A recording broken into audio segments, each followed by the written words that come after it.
Okay guys, I found a real gem, the 13th tribe, the Khazar Empire and its heritage. I'll have Siri read it, and then we'll go over the contents. This book traces the history of the ancient Khazar Empire, a major, but almost forgotten power in Eastern Europe, which in the Dark Ages became converted to Judaism. Khazaria was finally wiped out by the forces of Genghis Khan, but evidence indicates that the Khazars themselves migrated to Poland and formed the cradle of Western Jewry. The Khazars' sway extended from the Black Sea to the Caspian, from the Caucasus to the Volga, and they were instrumental in stopping the Muslim onslaught against Byzantium, the eastern jaw of the gigantic Pincer movement, that in the west swept across northern Africa and into Spain. In the second part of this book, The Heritage, Mr. Kessler speculates about the ultimate faith of the Khazars and their impact on the racial composition and social heritage of modern Jewry. He produces a large body of meticulously detailed research in support of a theory that sounds all the more convincing for the restraint with which it is advanced. Yet should this theory be confirmed, the term anti-Semitism would become void of meaning, since, as Mr. Kessler writes, it is based on a misapprehension shared by both the killers and their victims. The story of the Khazar Empire, as it slowly emerges from the past, begins to look like the most cruel hoax which history has ever perpetrated. Definitely a very cruel hoax.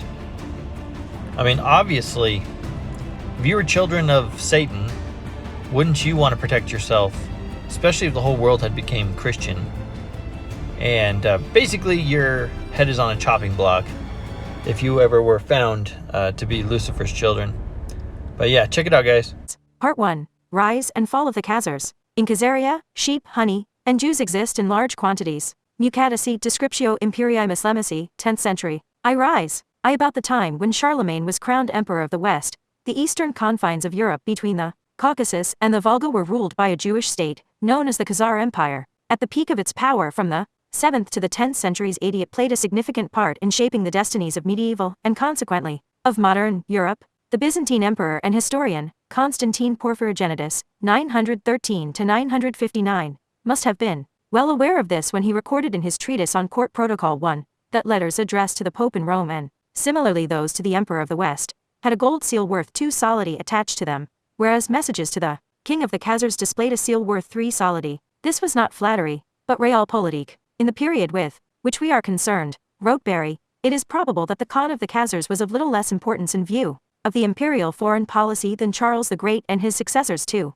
The country of the Khazars, a people of Turkish stock, occupied a strategic key position at the vital gateway between the Black Sea and the Caspian, where the great eastern powers of the period confronted each other. It acted as a buffer, protecting Byzantium against invasions by the lusty barbarian tribesmen of the northern steppes, Bulgars, Magyars, Pechenegs, etc., and, later, the Vikings and the Russians. But equally, or even more important both from the point of view of Byzantine diplomacy and of European history, is the fact that the Khazar armies effectively blocked the Arab avalanche in its most devastating early stages, and thus prevented the Muslim conquest of Eastern Europe. Professor Dunlop of Columbia University, a leading authority on the history of the Khazars, has given a concise summary of this decisive yet virtually unknown episode. The Khazar country lay across the natural line of advance of the Arabs. Within a few years of the death of Muhammad, AD 632, the armies of the Caliphate, sweeping northward through the wreckage of 2 empires, and carrying all before them, reached the great mountain barrier of the Caucasus. This barrier once passed, the road lay open to the lands of Eastern Europe. As it was, on the line of the Caucasus the Arabs met the forces of an organized military power, which effectively prevented them from extending their conquests in this direction. The wars of the Arabs and the Khazars, which lasted more than 100 years, though little known, have thus considerable historical importance. The Franks of Charles Martel on the field of Tours turned the tide of Arab invasion. At about the same time, the threat to Europe in the east was hardly less acute. The victorious Muslims were met and held by the forces of the Khazar kingdom. It can scarcely be doubted that but for the existence of the Khazars in the region north of the Caucasus, Byzantium, the bulwark of European civilization in the east, would have found itself outflanked by the Arabs, and the history of Christendom and Islam might well have been very different from what we know. 3. It is perhaps not surprising, given these circumstances, that in 732, after a resounding Khazar victory over the Arabs, the future Emperor Constantine V married a Khazar princess. In due time their son became the Emperor Leo IV, known as Leo the Khazar. Ironically, the last battle in the war, AD 737, ended in a Khazar defeat, but by that time the impetus of the Muslim holy war was spent, the Caliphate was rocked by internal dissensions, and the Arab invaders retraced their steps across the Caucasus without having gained a permanent foothold in the north, whereas the Khazars became more powerful than they had previously been. A few years later, probably AD 740, the king his court and the military ruling class embraced the Jewish faith, and Judaism became the state religion of the Khazars. No doubt their contemporaries were as astonished by this decision as modern scholars were when they came across the evidence in the Arab, Byzantine, Russian, and Hebrew sources. One of the most recent comments is to be found in a work by the Hungarian Marxist historian, Dr. Antal Bartha. His book on the Magyar society in the 8th and 9th centuries has several chapters on the Khazars, as during most of that period the Hungarians were ruled by them, yet their conversion to Judaism is discussed in a single paragraph. With our investigations cannot go into problems pertaining to the history of ideas, but we must call the readers' attention to the matter of the Khazar kingdom's state religion. It was the Jewish faith which became the official religion of the ruling strata of society. Needless to say, the acceptance of the Jewish faith as the state religion of an ethnically non-Jewish people could be the subject of interesting speculations. We shall, however, confine ourselves to the remark that this official conversion in defiance of Christian proselytizing by Byzantium, the Muslim influence from the East, and in spite of the political pressure of these two powers to a religion which had no support from any political power, but was persecuted by nearly all, has come as a surprise to all historians concerned with the Khazars, and cannot be considered as accidental, but must be regarded as a sign of the independent policy pursued by that kingdom, which leaves us only slightly more bewildered than before. Yet whereas the sources differ in minor detail, the major facts are beyond dispute. What is in dispute is the fate of the Jewish Khazars after the destruction of their empire, in the 12th or 13th century. On this problem the sources are scant, but various late medieval Khazar settlements are mentioned in the Crimea, in the Ukraine, in Hungary, Poland, and Lithuania. The general picture that emerges from these fragmentary pieces of information is that of a migration of Khazar tribes and communities into those regions of Eastern Europe, mainly Russia and Poland, where, at the dawn of the modern age, the greatest concentrations of Jews were found. This has led several historians to conjecture that a substantial part, and perhaps the majority of Eastern Jews and hence of world Jewry, might be of Khazar, and not of Semitic origin. The far-reaching implications of this hypothesis may explain the great caution exercised by historians in approaching this subject if they do not avoid it altogether. Thus, in the 1973 edition of the Encyclopedia Judaica, the article, Khazars, is signed by Dunlop, but there is a separate section dealing with Khazar Jews after the fall of the kingdom, signed by the editors, and written with the obvious intent to avoid upsetting believers in the dogma of the chosen race. The Turkish-speaking Karaites, a fundamentalist Jewish sect of the Crimea, Poland, and elsewhere, have affirmed a connection with the Khazars, which is perhaps confirmed by evidence from folklore and anthropology as well as language. There seems to be a considerable amount of evidence attesting to the continued presence in Europe of descendants of the Khazars. How important, in quantitative terms, is that presence of the Caucasian sons of Japheth in the tents of Shem? One of the most radical propounders of the hypothesis concerning the Khazar origins of Jewry is the professor of medieval Jewish history at Tel Aviv University, A.N. Polyuk. His book Khazaria, in Hebrew, was published in 1944 in Tel Aviv, and a second edition in 1951. 5. In his introduction he writes that the facts demand a new approach, both to the problem of the relations between the Khazar Jewry and other Jewish communities, and to the question of how far we can go in regarding this. Khazar Jewry is the nucleus of a large Jewish settlement in Eastern Europe. The descendants of this settlement, those who stayed where they were, those who emigrated to the United States and to other countries, and those who went to Israel, constitute now the large majority of world Jewry. This was written before the full extent of the Holocaust was known, but that does not alter the fact that the large majority of surviving Jews in the world is of Eastern European, and thus perhaps mainly of Khazar origin. If so, this would mean that their ancestors came not from the Jordan, but from the Volga, not from Canaan but from the Caucasus, once believed to be the cradle of the Aryan race, and that genetically they are more closely related to the Hun, Uyghur and Magyar tribes than to the seed of Abraham, Isaac and Jacob. Should this turn out to be the case, then the term antisemitism would become void of meaning, based on a misapprehension shared by both the killers and their victims. The story of the Khazar Empire, as it slowly emerges from the past, begins to look like the most cruel hoax which history has ever perpetrated. Whoa, guys. There you go. I mean, they do have a connection with Tartaria. The Tartars did kick them out of Tartaria. That's why they speak the Turk language and all that other stuff.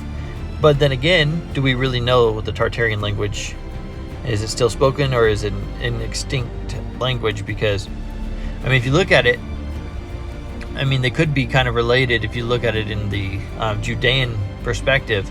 You got the 10 lost tribes of Israel on your right, which is Tartaria, and then you've got the 13th tribe made up of the other two. The other two tribes mutate into the 13th tribe. You also find out, the Jews, who originally were Judean, began interbreeding with the Edomites and tarnishing their bloodline. And then when they get exiled to Babylon, they're breeding with the Babylonians, and etc., tainting the bloodline even more. So they have it in their heritage to taint their bloodline. And then they tainted with the Khazars, the Khazarians, which were like literally the living, breathing Canaanites that were left on the earth. They were, worshippers of Molech, child sacrifice, horrible, horrible fornicators, all kinds of stuff. But I mean, this covered a lot of really good stuff. The death of Muhammad in AD 632, which is interesting because when we were learning before, we had Genghis Khan killing Muhammad. So wait, maybe the years don't add up, or maybe, just maybe, Genghis Khan, lived to be a lot older than 120, because maybe there's a lot of, how do you say this correctly? Maybe humans are supposed to live a little longer than what we're being told, because we have a lot of Khazarian control, even on the translations and stuff. And we'll see that too. Okay, right here. They embraced Judaism at 740, and that's kind of interesting too. And I do believe Tartarians finally invade these guys in 1200. Let me see. A little note here. 1239, I believe. All right, let's continue.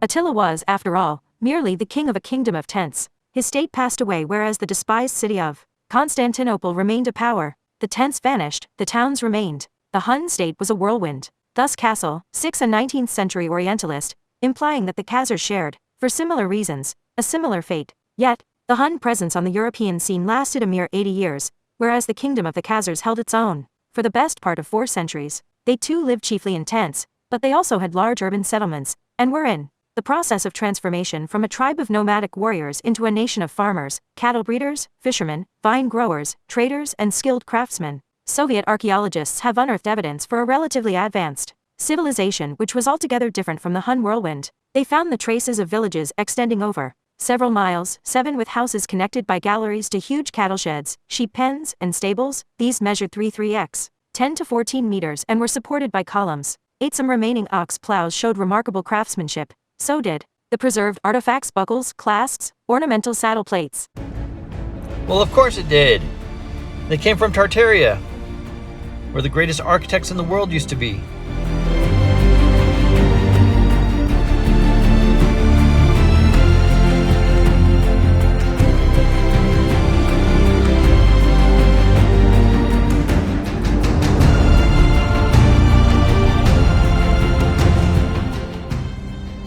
And apparently, that's probably where they gained their knowledge.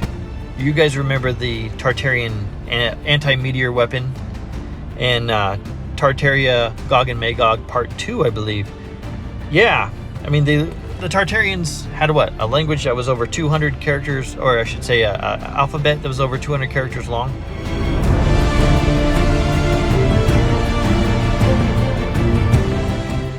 So that's where our Jewish scientists were able to create the atomic bomb after World War II.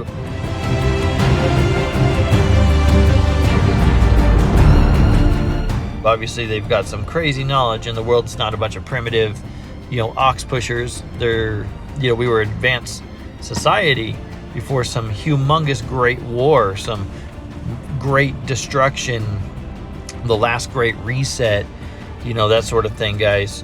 High technology. I mean, our subways and our train stations and our monorail tracks and all kinds of crazy stuff that was all over the place, and even in the middle of the jungle in South America. I really need to find that information. All right, let's continue. Of particular interest were the foundations, sunk into the ground, of houses built in a circular shape. 9 according to the Soviet archaeologists. These were found all over the territories inhabited by the Khazars, and were of an earlier date than their normal rectangular buildings. Obviously, the roundhouses symbolize the transition from portable, dome-shaped tents to permanent dwellings, from the nomadic to a settled, or rather semi-settled, existence. For the contemporary Arab sources tell us that the Khazars only stayed in their towns, including even their capital, Idil, during the winter. Come spring, they packed their tents, left their houses, and sallied forth with their sheep or cattle into the steppes, or camped in their cornfields or vineyards. The excavations also showed that the kingdom was, during its later period, surrounded by an elaborate chain of fortifications, dating from the 8th and 9th centuries, which protected its northern frontiers facing the open steppes. These fortresses formed a rough semicircular arc from the Crimea, which the Khazars ruled for a time across the lower reaches of the Donets and the Don to the Volga, while towards the south they were protected by the Caucasus, to the west by the Black Sea, and to the east by the Khazar Sea, the Caspian. However, the northern chain of fortifications marked merely an inner ring, protecting the stable core of the Khazar country. The actual boundaries of their rule over the tribes of the north fluctuated according to the fortunes of war. At the peak of their power they controlled or exacted tribute from some 30 different nations and tribes inhabiting the vast territories between the Caucasus, the Aral Sea, the Ural Mountains, the town of Kiev, and the Ukrainian steppes. The people under Khazar suzerainty included the Bulgars, Burtis, Guz, Magyars, Hungarians, the Gothic and Greek colonies of the Crimea, and the Slavonic tribes in the northwestern woodlands. Beyond these extended dominions, Khazar armies also raided Georgia and Armenia, and penetrated into the Arab Caliphate, as far as Mosul. In the words of the Soviet archaeologist Mir Tamanov 10, until the 9th century, the Khazars had no rivals to their supremacy in the regions north of the Black Sea, and the adjoining steppe and forest regions of the Dnieper. The Khazars were the supreme masters of the southern half of Eastern Europe for a century and a half, and presented a mighty bulwark, blocking the Ural-Caspian gateway from Asia into Europe. During this whole period, they held back the onslaught of the nomadic tribes from the east. Taking a bird's-eye view of the history of the great nomadic empires of the east, the Khazar kingdom occupies an intermediary position in time, size, and degree of civilization between the Hun and Avar empires which preceded and the Mongol empire that succeeded it. But who were these remarkable people, remarkable as much by their power and achievements as by their conversion to a religion of outcasts? The descriptions that have come down to us originate in hostile sources and cannot be taken at face value. As to the Khazars, an Arab chronicler writes, they are to the north of the inhabited earth towards the 7th clime, having over their heads the constellation of the plough. Their land is cold and wet. Accordingly their complexions are white, their eyes blue, their hair flowing and predominantly reddish, their bodies large, and their nature's cold. Their general aspect is wild. After a century of warfare, the Arab writer obviously had no great sympathy for the Khazars, nor had the Georgian or Armenian scribes, whose countries, of a much older culture, had been repeatedly devastated by Khazar horsemen. A Georgian chronicle, echoing an ancient tradition, identifies them with the hosts of Gog and Magog, wild men with hideous faces and the manners of wild beasts, eaters of blood. 12 An Armenian writer refers to the horrible multitude of Khazars with insolent, broad, lashless faces and long falling hair, like women.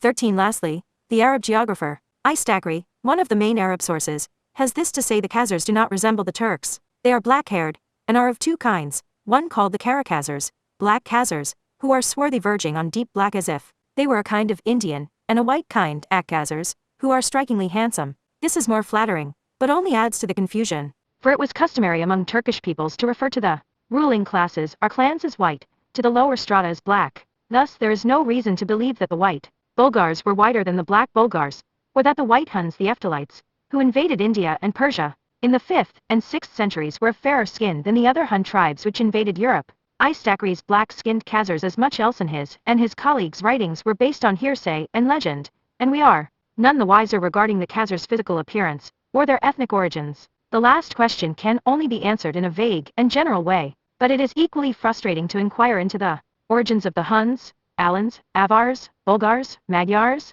Bashkirs, Burtis, Sabirs, Ugars, Saragurs, Onagurs, Udagurs, Kutrigurs, Tarniaks, Kotrigurs, Kabars, Zabandars, Pechenegs, Guz, Kumans, Kipchaks, and dozens of other tribes, or people who at one time or another in the lifetime of the Khazar kingdom passed through the turnstiles of those migratory playgrounds. Even the Huns, of whom we know much more, are of uncertain origin. Their name is apparently derived from the Chinese Hing Nu, which designates warlike nomads in general, while other nations applied the name to this Dav. The Muslims, recalling the Arab terror of the Khazar raids, still call the Caspian a sea as shifting as the nomads.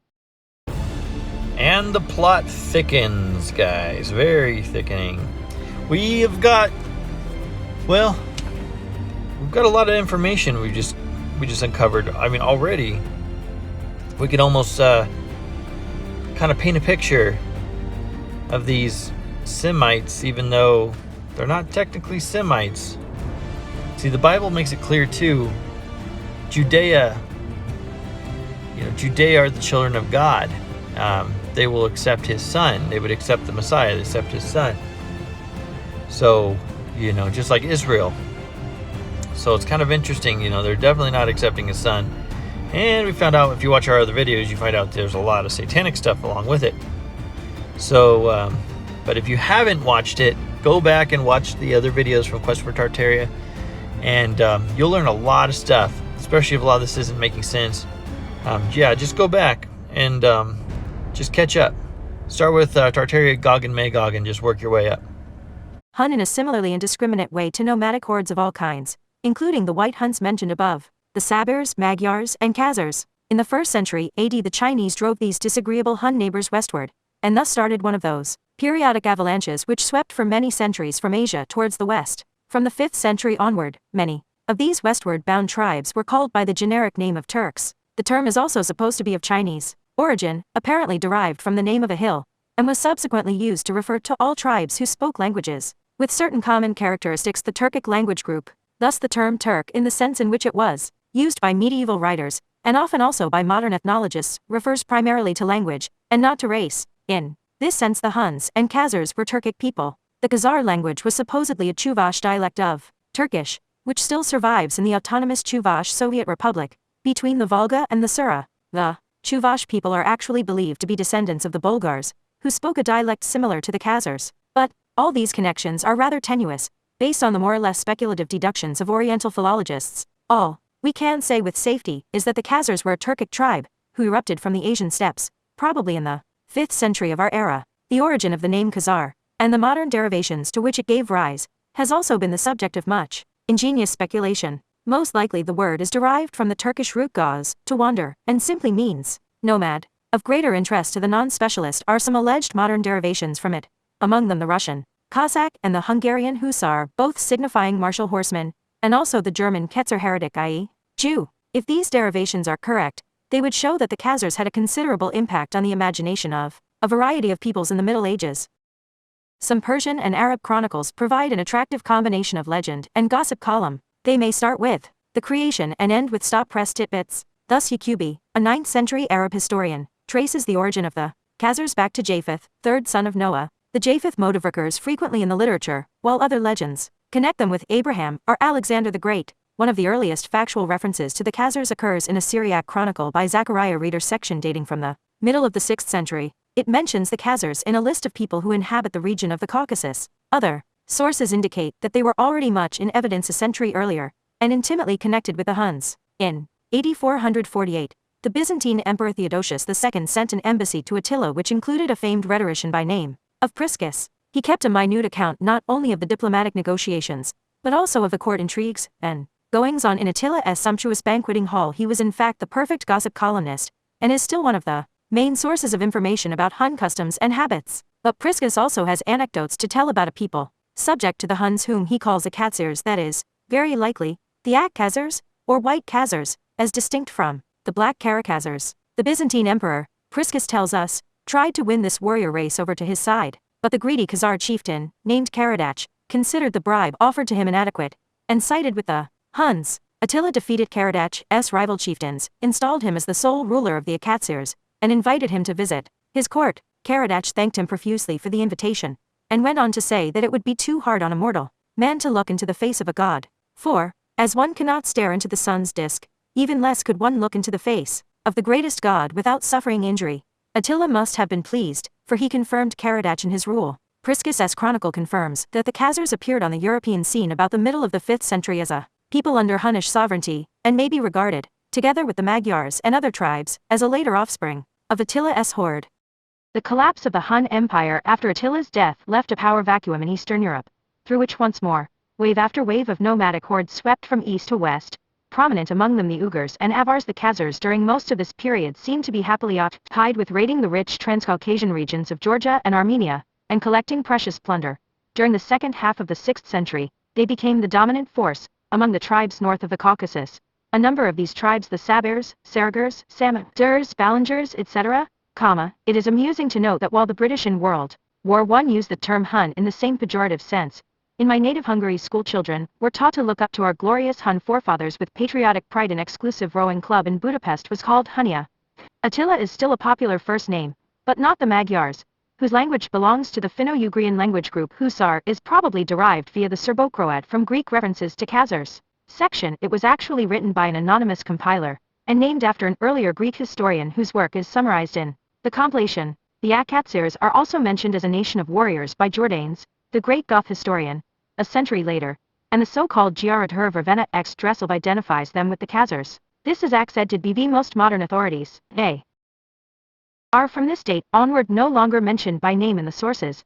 They had been subdued or absorbed by the Khazars. The toughest resistance, apparently, was offered by the powerful Bulgars, but they too were crushingly defeated, circa 641, and as a result the nation split into two. Some of them migrated westward to the Danube into the region of modern Bulgaria, others northeastward to the Middle Volga, the latter remaining under Khazar suzerainty. We shall frequently encounter both Danube Bulgars and Volga Bulgars in the course of this narrative, but before becoming a sovereign state, the Khazars still had to serve their apprenticeship under another short-lived power, the so-called West Turkish Empire, or Turkic Kingdom. It was a confederation of tribes, held together by a ruler, the Kagan or Kagan, a title which the Khazar rulers too were subsequently to adopt. This first Turkish state, if one may call it that, lasted for a century, circa 550 to 650, and then fell apart, leaving hardly any trace. However, it was only after the establishment of this kingdom that the name Turk was used to apply to a specific nation, as distinct from other Turkic-speaking peoples like the Khazars and Bulgars.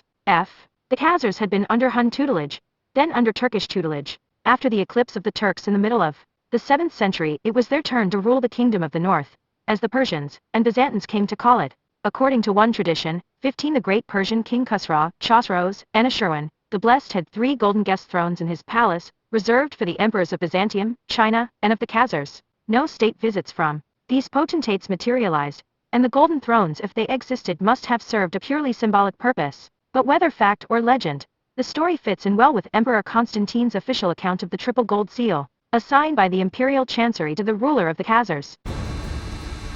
Constantine's official account. I mean, you guys seeing the Catholic connection, Holy Roman Empire, Catholic connection with the Khazars?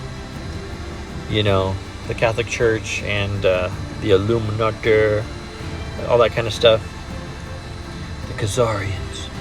But yeah, pretty interesting so far, guys. I'm going to have it go all the way until the conquest of Tartaria.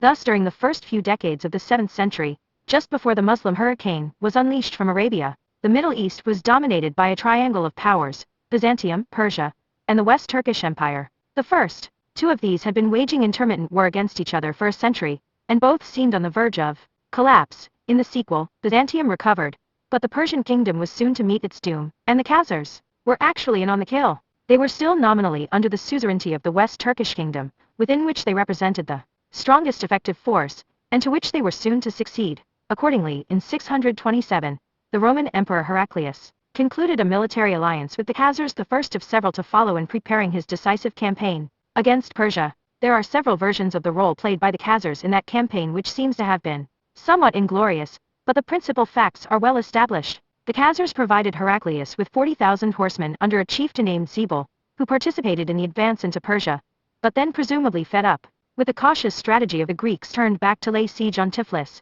This was unsuccessful, but the next year, they again joined forces with Heraclius, took the Georgian capital, and returned with rich plunder. Gibbon has given a colorful description, based on Theophanes, of the first meeting between the Roman emperor and the Khazar chieftain. 16. Period to the hostile league of Chosroes with the Avars. The Roman emperor opposed the useful and honorable alliance of the Turks at his liberal invitation. The horde of Khazars transported their tents from the plains of the Volga to the mountains of Georgia. Heraclius received them in the neighborhood of Tiflis, and the Khan with his nobles dismounted from their horses, if we may credit the Greeks, and fell prostrate on the ground, to adore the purple of the Caesar. Such voluntary homage and important aid were entitled to the warmest acknowledgments, and the emperor, taking off his own diadem, placed it on the head of the Turkish prince, whom he saluted with a tender embrace and the appellation of son. After a sumptuous banquet, he presented Zebul with the plate and ornaments, the gold, the gems, and the silk, which had been used at the imperial table, and with his own hand distributed rich jewels and earrings to his new allies. In a secret interview, he produced the portrait of his daughter Eudocia, condescended to flatter the barbarian with the promise of a fair and august bride, and obtained an immediate succor of 40,000 horse. Eudocia, or Epiphania, was the only daughter of Heraclius by his first wife. The promise to give her in marriage to the Turk indicates once more the high value set by the Byzantine court on the Khazar alliance. However, the marriage came to naught because Zebil died while Eudocia and her suite were on their way to him. There is also an ambivalent reference in Theophanes to the effect that Zebil presented his son, a beardless boy, to the emperor as a quid pro quo. There is another picturesque passage in an Armenian chronicle, quoting the text of what might be called an order of mobilization issued by the Khazar ruler for the second campaign against Persia. It was addressed to all tribes and peoples under Khazar authority, inhabitants of the mountains and the plains, living under roofs or the open sky, having their heads shaved or wearing their hair long. 17. Or Kakan or Chagan, etc. Orientalists have strong idiosyncrasies about spelling. See Appendix 1. I shall stick to Kagan as the least offensive to Western eyes. The H in Khazar, however, is general usage. This, however, did not prevent the name Turks still being applied indiscriminately to any nomadic tribe of the steppes as a. This gives us a first intimation of the heterogeneous ethnic mosaic that was to compose the Khazar Empire. The real Khazars who ruled it were probably always a minority, as the Austrians were in the Austro-Hungarian monarchy. 7. The Persian state never recovered from the crushing defeat inflicted on it by Emperor Heraclius in 627. There was a revolution. The king was slain by his own son, who in his turn died a few months later.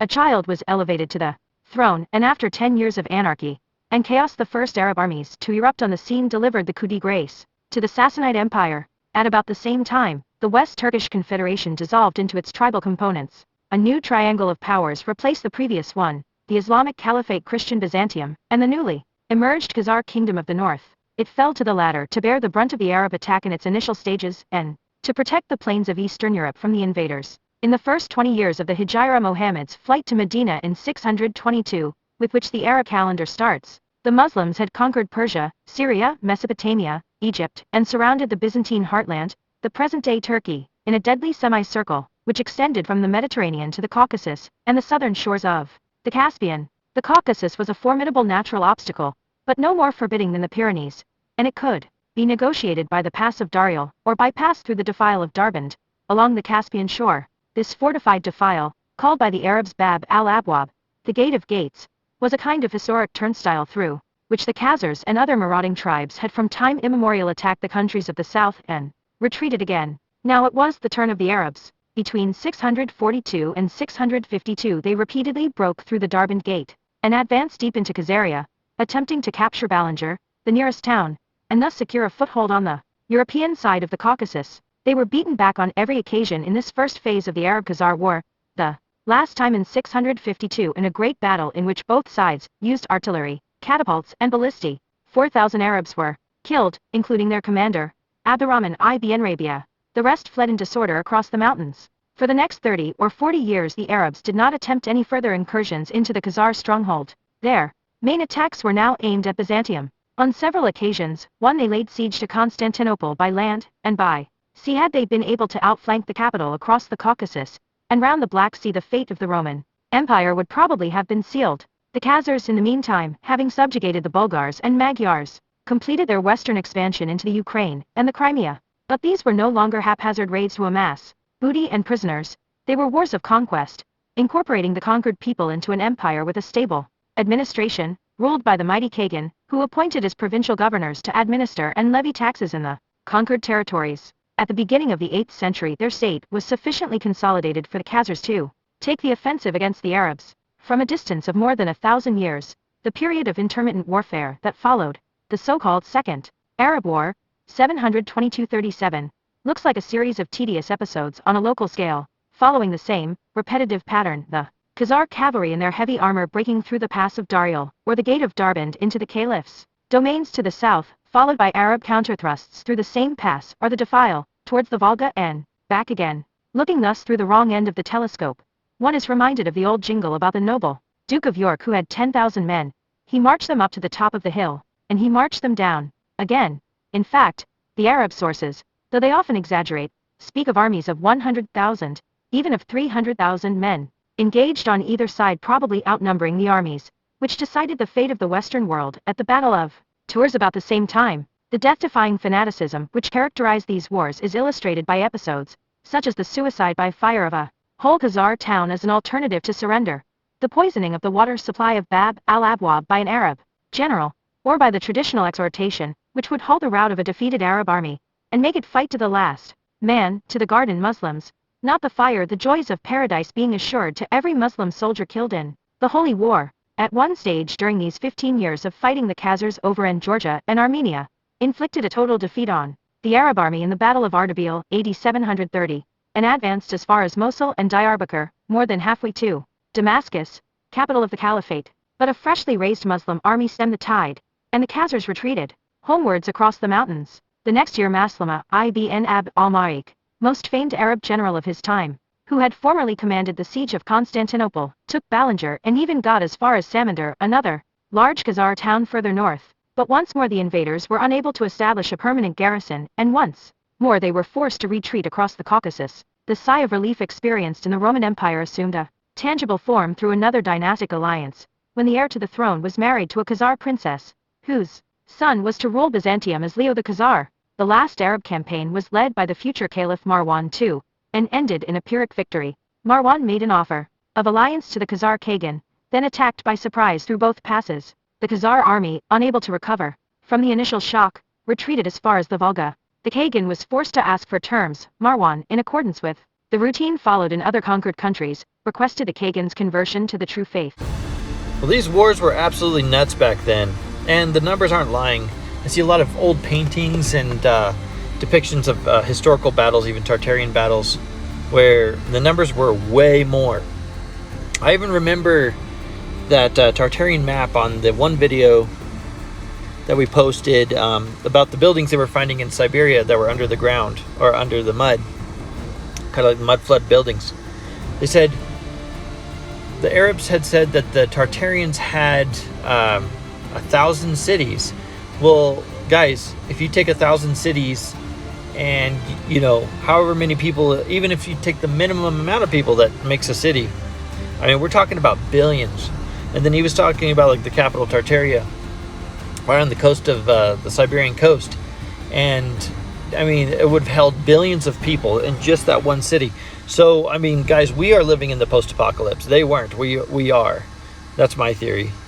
The Khagan complied, but his conversion to Islam must have been an act of lip service, for no more is heard of the episode in the Arab or Byzantine sources, in contrast to the lasting effects of the establishment of Judaism as the state religion, which took place a few years later. Content with the results achieved, Marwan bid farewell to Khazaria and marched his army back to Transcaucasia without leaving any garrison, governor, or administrative apparatus behind. On the contrary, a short time later he requested terms for another alliance with the Khazars against the rebellious tribes of the south. It had been a narrow escape. The reasons which prompted Marwan's apparent magnanimity are a matter of conjecture. As so much else in this bizarre chapter of history, perhaps the Arabs realized that, unlike the relatively civilized Persians, Armenians, or Georgians, these ferocious barbarians of the north could not be ruled by a Muslim puppet prince and a small garrison. Yet Marwan needed every man of his army to quell major rebellions in Syria and other parts of the Umayyad Caliphate, which was in the process of breaking up. Marwan himself was the chief commander in the civil wars that followed, and became in 744 the last of the Umayyad caliphs, only to be assassinated 6 years later, when the Caliphate passed to the Abbasid dynasty. Given this background, Marwan was simply not in a position to exhaust his resources by further wars with the Khazars. He had to content himself with teaching them a lesson which would deter them from further incursions across the Caucasus. Thus the gigantic Muslim Pincer movement across the Pyrenees in the west and across the Caucasus into Eastern Europe was halted at both ends about the same time. As Charles Mardel's Franks saved Gaul and Western Europe, so the Khazars saved the eastern approaches to the Volga, the Danube, and the East Roman Empire itself. On this point at least, the Soviet archaeologist and historian, Artamanov, and the American historian, Dunlop, are in full agreement. I have already quoted the latter to the effect that but for the Khazars, Byzantium, the bulwark of European civilization the East, would have found itself outflanked by the Arabs, and that history might have taken a different course. Artamanov is of the same opinion. 18.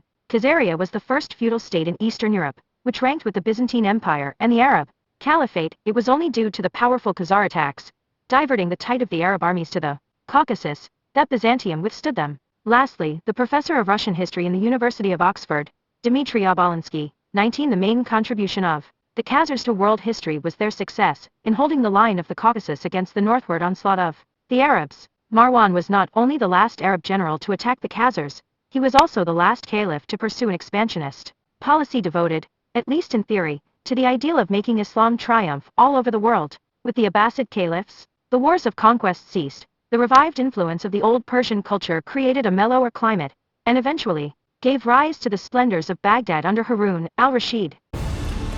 You guys remember in Tartaria, Genghis Khan, when Genghis Khan started laying the smackdown on China, and then he laid the smackdown on the Mohammedan encroachment and stuff like that, because they were trying to expand all over the place because they had gotten their Messiah, and they're just like, all right, and then they just started expanding all over the place. Do you guys think, quite possibly, this being the last Arab invasion, could it be because they were getting hammered by Genghis Khan on the other side, and he started moving in and taking them out? You know, because you get spread too thin if you're fighting two fronts. So you have to stop one front to try to put your troops into the other side, so you're not being surrounded on both sides. I think the Arabs had put themselves in an impossible war with multiple factions, and maybe even teaming up with China to go against the Tartarians, and then teaming up with the other Arab countries to try to get into Europe and Khazaria and stuff like that too. But it's all really fascinating stuff. It's really enjoyable. And when you think about it, if you zoom in to the battlefield area, of course you have Tartaria here, conquers all of this. And you also see the word Tartaria, which is really interesting, right here. Like Tartaria territory, all through here. And if we keep going further, as we approach Kazaria, here's Israel, Cairo, Egypt, Jerusalem's in here. I can't see it, but yeah, Jerusalem's in here. But they also have, I know they had like Mount Sinai and different things too.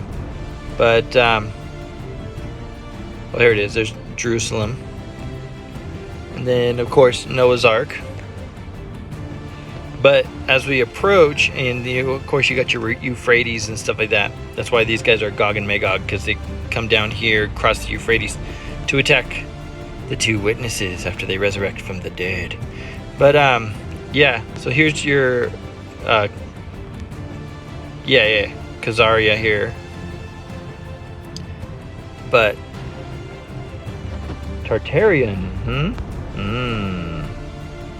that's interesting. Look at it right there, guys. Tartarian. What they don't want us to know. Tartaria conquered it, at least by this map. This is the 1500s map. Tartary. I mean, come on, guys. Come on. T-A-R. T-A-R-T. I mean, look at their territory. And, yeah, I mean, come on, guys. Come on. I think we figured out why they don't want us to have this map. I see. Because you really get to see how far the Tartarians conquered. Goes, I mean, it's back right to the Genghis Khan stuff we were learning, you know? All these cities along the water, that's interesting. Then, of course, you got like your Sodom and Gomorrah over here, too. But, yeah, pretty cool stuff, guys. So, yeah, Tartaria comes in, and they can just pop, probably right there, right at Tartarian. Boom.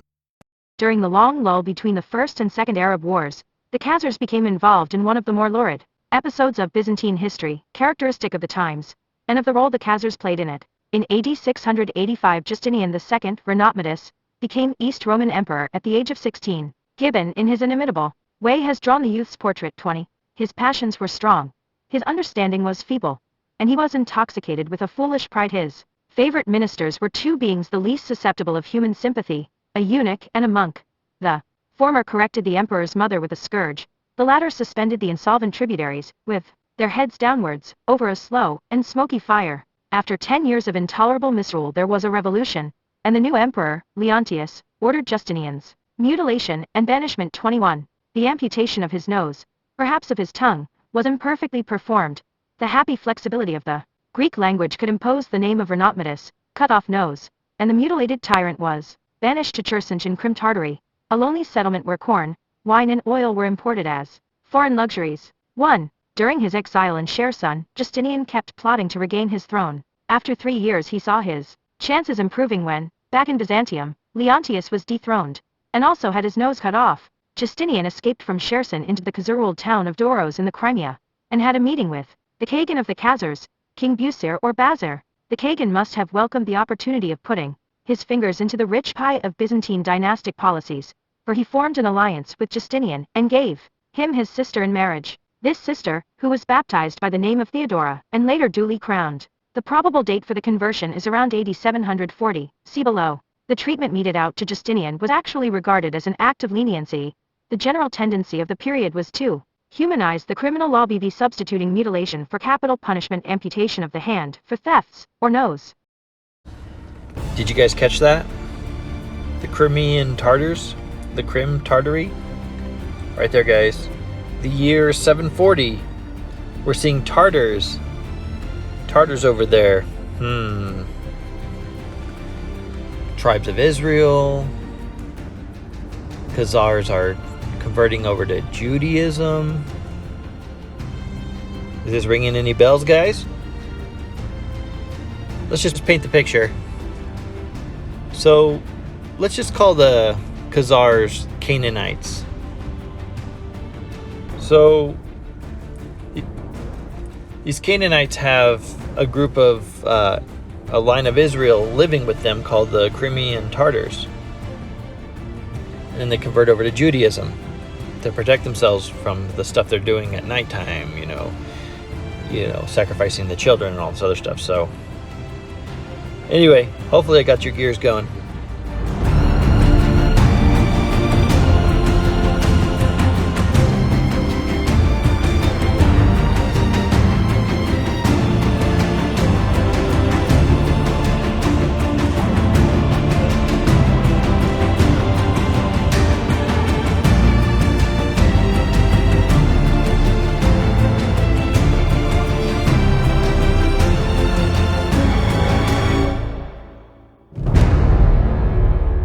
Seems to have been the only decent person in this series of sordid intrigues, and to bear genuine love for her noseless husband, who was still only in his early 30s. The couple and their band of followers were now moved to the town of Phanagoria, the present Taman on the eastern shore of the Strait of Kerch, which had a Khazar governor. Here they made preparations for the invasion of Byzantium with the aid of the Khazar armies which King Busir had apparently promised. But the envoys of the new emperor, Tiberius III, persuaded Busir to change his mind by offering him a rich reward in gold if he delivered Justinian dead or alive to the Byzantines. King Busir accordingly gave orders to 2 of his henchmen, named Papatzes and Balgidars, to assassinate his brother-in-law. But faithful Theodora got wind of the plot and warned her husband. Justinian invited Papatzes and Balgidars separately to his quarters, and strangled each in turn with a cord. Then he took ship, sailed across the Black Sea into the Danube estuary, and made a new alliance with a powerful Bulgar tribe. Their king Turbilus proved for the time being more reliable than the Khazar Khagan, for in 704 he provided Justinian with 15,000 horsemen to attack Constantinople. The Byzantines had, after 10 years, either forgotten the darker sides of Justinian's former rule, or else found their present ruler even more intolerable, for they promptly rose against Tiberius, and reinstated Justinian on the throne. The Bulgar king was rewarded with a heap of gold coin which he measured with his Scythian whip, and went home, only to get involved in a new war against Byzantium a few years later. Justinian's second reign, 704-71, proved even worse than the first. He considered the axe, the cord and the rack as the only instruments of royalty. 22. He became mentally unbalanced, obsessed with hatred against the inhabitants of Cherson, where he had spent most of the bitter years of his exile, and sent an expedition against the town. Some of Cherson's leading citizens were burnt alive, others drowned, and many prisoners taken. But this was not enough to assuage Justinian's lust for revenge, for he sent a second expedition with orders to raze the city to the ground. However, this time his troops were halted by a mighty Khazar army, whereupon Justinian's representative in the Crimea, a certain Bardanes, changed sides and joined the Khazars. The demoralized Byzantine expeditionary force abjured its allegiance to Justinian and elected Bardanes as emperor, under the name of Philippicus. But since Philippicus was in Khazar hands, the insurgents had to pay a heavy ransom to the Khagan to get their new emperor back. When the expeditionary force returned to Constantinople, Justinian and his son were assassinated, and Philippicus, greeted as a liberator, was installed on the throne only to be deposed and blinded a couple of years later. The point of this gory tale is to show the influence which the Khazars at this stage exercised over the destinies of the East Roman Empire in addition to their role as defenders of the Caucasian bulwark against the Muslims. Bardanes Philippicus was an emperor of the Khazars' making, and the end of Justinian's reign of terror was brought about by his brother-in-law the Kagan. To quote Dunlop, "It does not seem an exaggeration to say that at this juncture the Kagan was able practically to give a new ruler to the Greek Empire." 23:9. From the chronological point of view, the next event to be discussed should be the conversion of the Khazars to Judaism, around AD 740. But to see that remarkable event in its proper perspective, one should have at least some sketchy idea of the habits, customs, and everyday life among the Khazars prior to the conversion. Alas, we have no lively eyewitness reports, such as Priscus's description of Attila's court. What we do have are mainly second-hand accounts and compilations by Byzantine and Arab chroniclers, which are rather schematic and fragmentary with two exceptions. One is a letter, purportedly from a Khazar king, to be discussed in Chapter 2. The other is a travelogue by an observant Arab traveler, Ibn Fadlan, who like Priscus was a member of a diplomatic mission from a civilized court to the barbarians of the north. The court was that of the Caliph al-Muqtadir, and the diplomatic mission traveled from Baghdad through Persia and Bukhara to the land of the Volga Bulgars. The official pretext for this grandiose expedition was a letter of invitation from the Bulgar king, who asked the Caliph for religious instructors to convert his people to Islam, and to build him a fortress which would enable him to defy his overlord, the king of the Khazars. The invitation, which was no doubt prearranged by earlier diplomatic contacts, also provided an opportunity to create goodwill among the various Turkish tribes inhabiting territories through which the mission had to pass, by preaching the message of the Quran, and distributing huge amounts of gold bakshish. The opening paragraphs of our traveler's account read, "This is the Book of Ahmed ibn Fadlan, ibn al-Abbas, ibn Razid, ibn Hamid, an official in the service of General Mohammed ibn Sulayman, the ambassador of Caliph al-Muqtadir to the king of the Bulgars, in which he relates what he saw in the land of the Turks, the Khazars, the Rus, the Bulgars, the Bashkirs, and others, their varied kinds of religion, the histories of their kings, and their conduct in many walks of life." Did you guys catch that the Bulgar king had rewarded Justinian with gold that was measured with a Scythian whip? You guys remember the Scythians? Scythian whip, guys. Now, why would you have to go and say a thing like that? Scythians, huh? There we go. Scythia. On our Tartaria map, guys. You know, when the bad guys took over, though, as you guys might recall, Tartaria, Gog and Magog, they were trying to say that the good guys were Gog and Magog. You know, Israel was Gog and Magog. Sorry. Tartaria was not Gog and Magog. Tartaria were the Hebrews. The last surviving Hebrews after they've lost their Holy Land. Remember, when Israel was conquered by the Assyrians, they were brought up to the Caucasus Mountains. They became the Scythians. They gave Assyrians hell, beat them down, and then later migrated into Europe and migrated into Tartaria, which is Siberia. And that's just, you know, another connection, Israel connection right there, guys.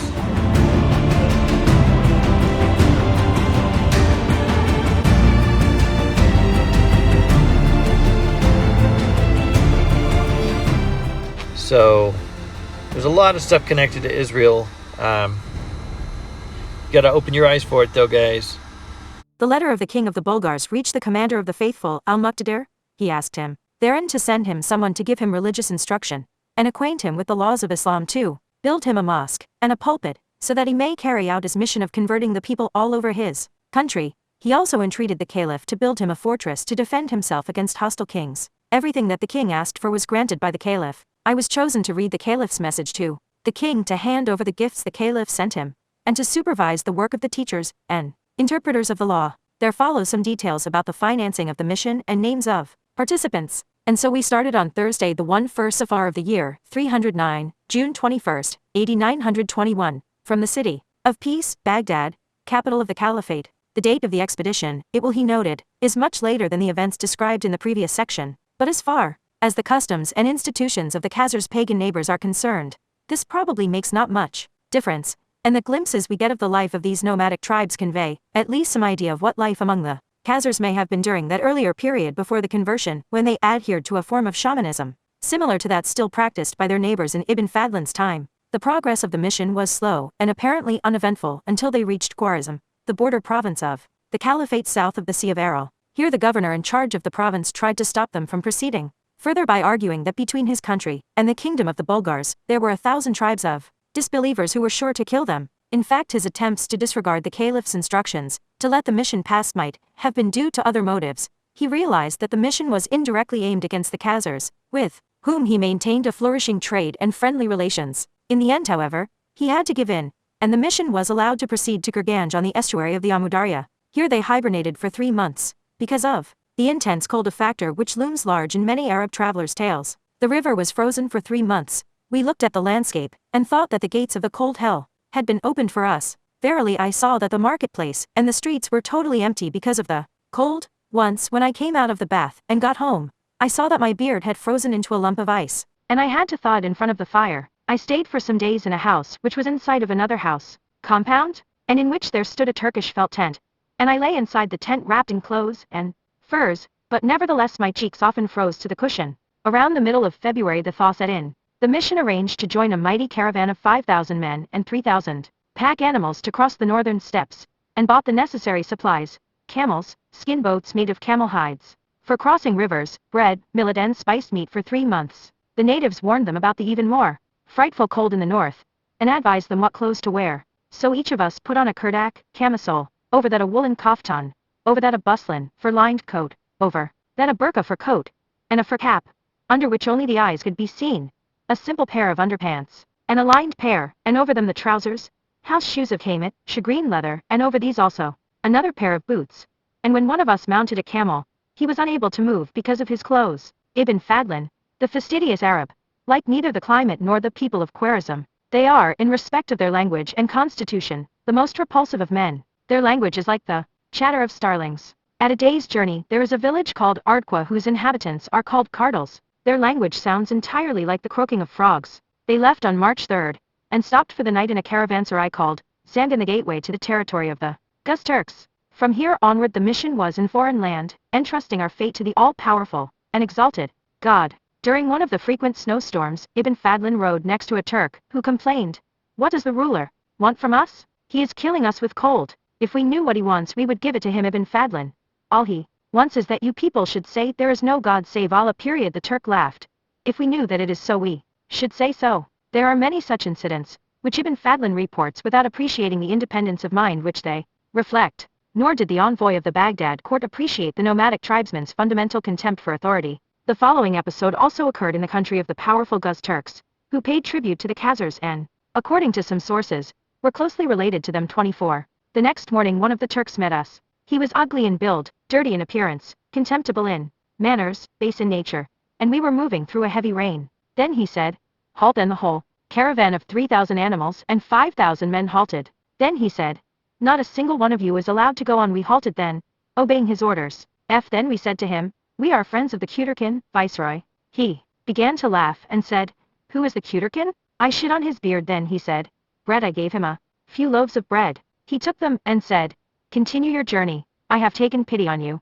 The democratic methods of the Guz, practiced when a decision had to be taken, were even more bewildering to the representative of an authoritarian theocracy. They are nomads and have houses of felt. They stay for a while in one place and then move on. One can see their tents dispersed here and there all over the place according to nomadic custom. Although they lead a hard life, they behave like donkeys that have lost their way. They have no religion which would link them to God, nor are they guided by reason.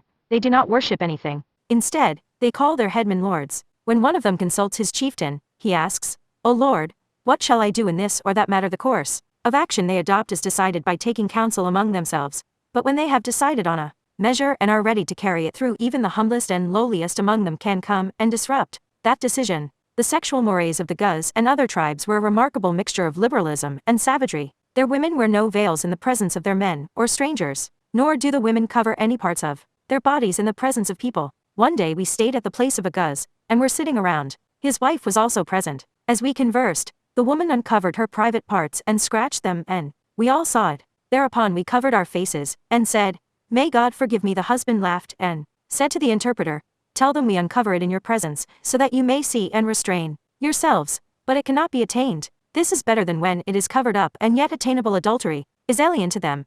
Yet when they discover that someone is an adulterer, they split him in two halves. This they do by bringing together the branches of two trees, tie him to the branches, and then let both trees go so that the man tied to them is torn in two. He does not say whether the same punishment was meted out to the guilty woman. Later on, when talking about the Volga Bulgars, he describes an equally savage method of splitting adulterers into two applied to both men and women. Yet, he notes with astonishment, Bulgars of both sexes swim naked in their rivers, and have as little bodily shame as the Guz. As for homosexuality, which in Arab countries was taken as a matter of course, Ibn Fadlan says that it is regarded by the Turks as a terrible sin, but in the only episode he relates to prove his point, the seducer of a beardless youth gets away with a fine of 400 sheep. Accustomed to the splendid baths of Baghdad, our traveler could not get over the dirtiness of the Turks. The Guz do not wash themselves after defecating or urinating, nor do they bathe after seminal pollution, or on other occasions. They refuse to have anything to do with water, particularly in winter. When the Guz commander-in-chief took off his luxurious coat of brocade to don a new coat the mission had brought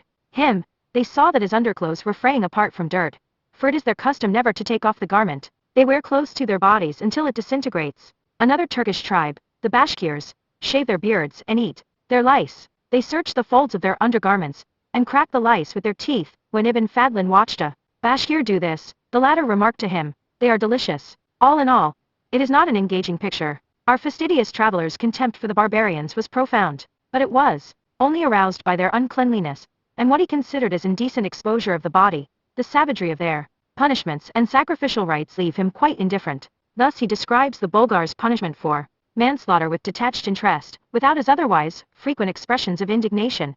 They make for him, the delinquent, a box of birchwood, put him inside, nail the lid on the box, put 3 loaves of bread and a can of water beside it, and suspend the box between 2 tall poles, saying, "We have put him between heaven and earth, that he may be exposed to the sun and the rain, and that the deity may perhaps forgive him." And so he remains suspended, until time lets him decay, and the winds blow him away. He also describes, with similar aloofness, the funeral sacrifice of hundreds of horses and herds of other animals, and the gruesome ritual killing of a Rus slave girl at her master's bier. About pagan religions he has little to say, but the Bashkir's phallus cult arouses his interest, for he asks through his interpreter one of the natives the reason for his worshipping a wooden penis, and notes down his reply, "Because I issued from something similar and know of no other creator who made me." He then adds that some of them, the Bashkirs, believe in 12 deities, a god for winter, another for summer, one for the rain, one for the wind, one for the trees, one for men, one for the horse, one for water,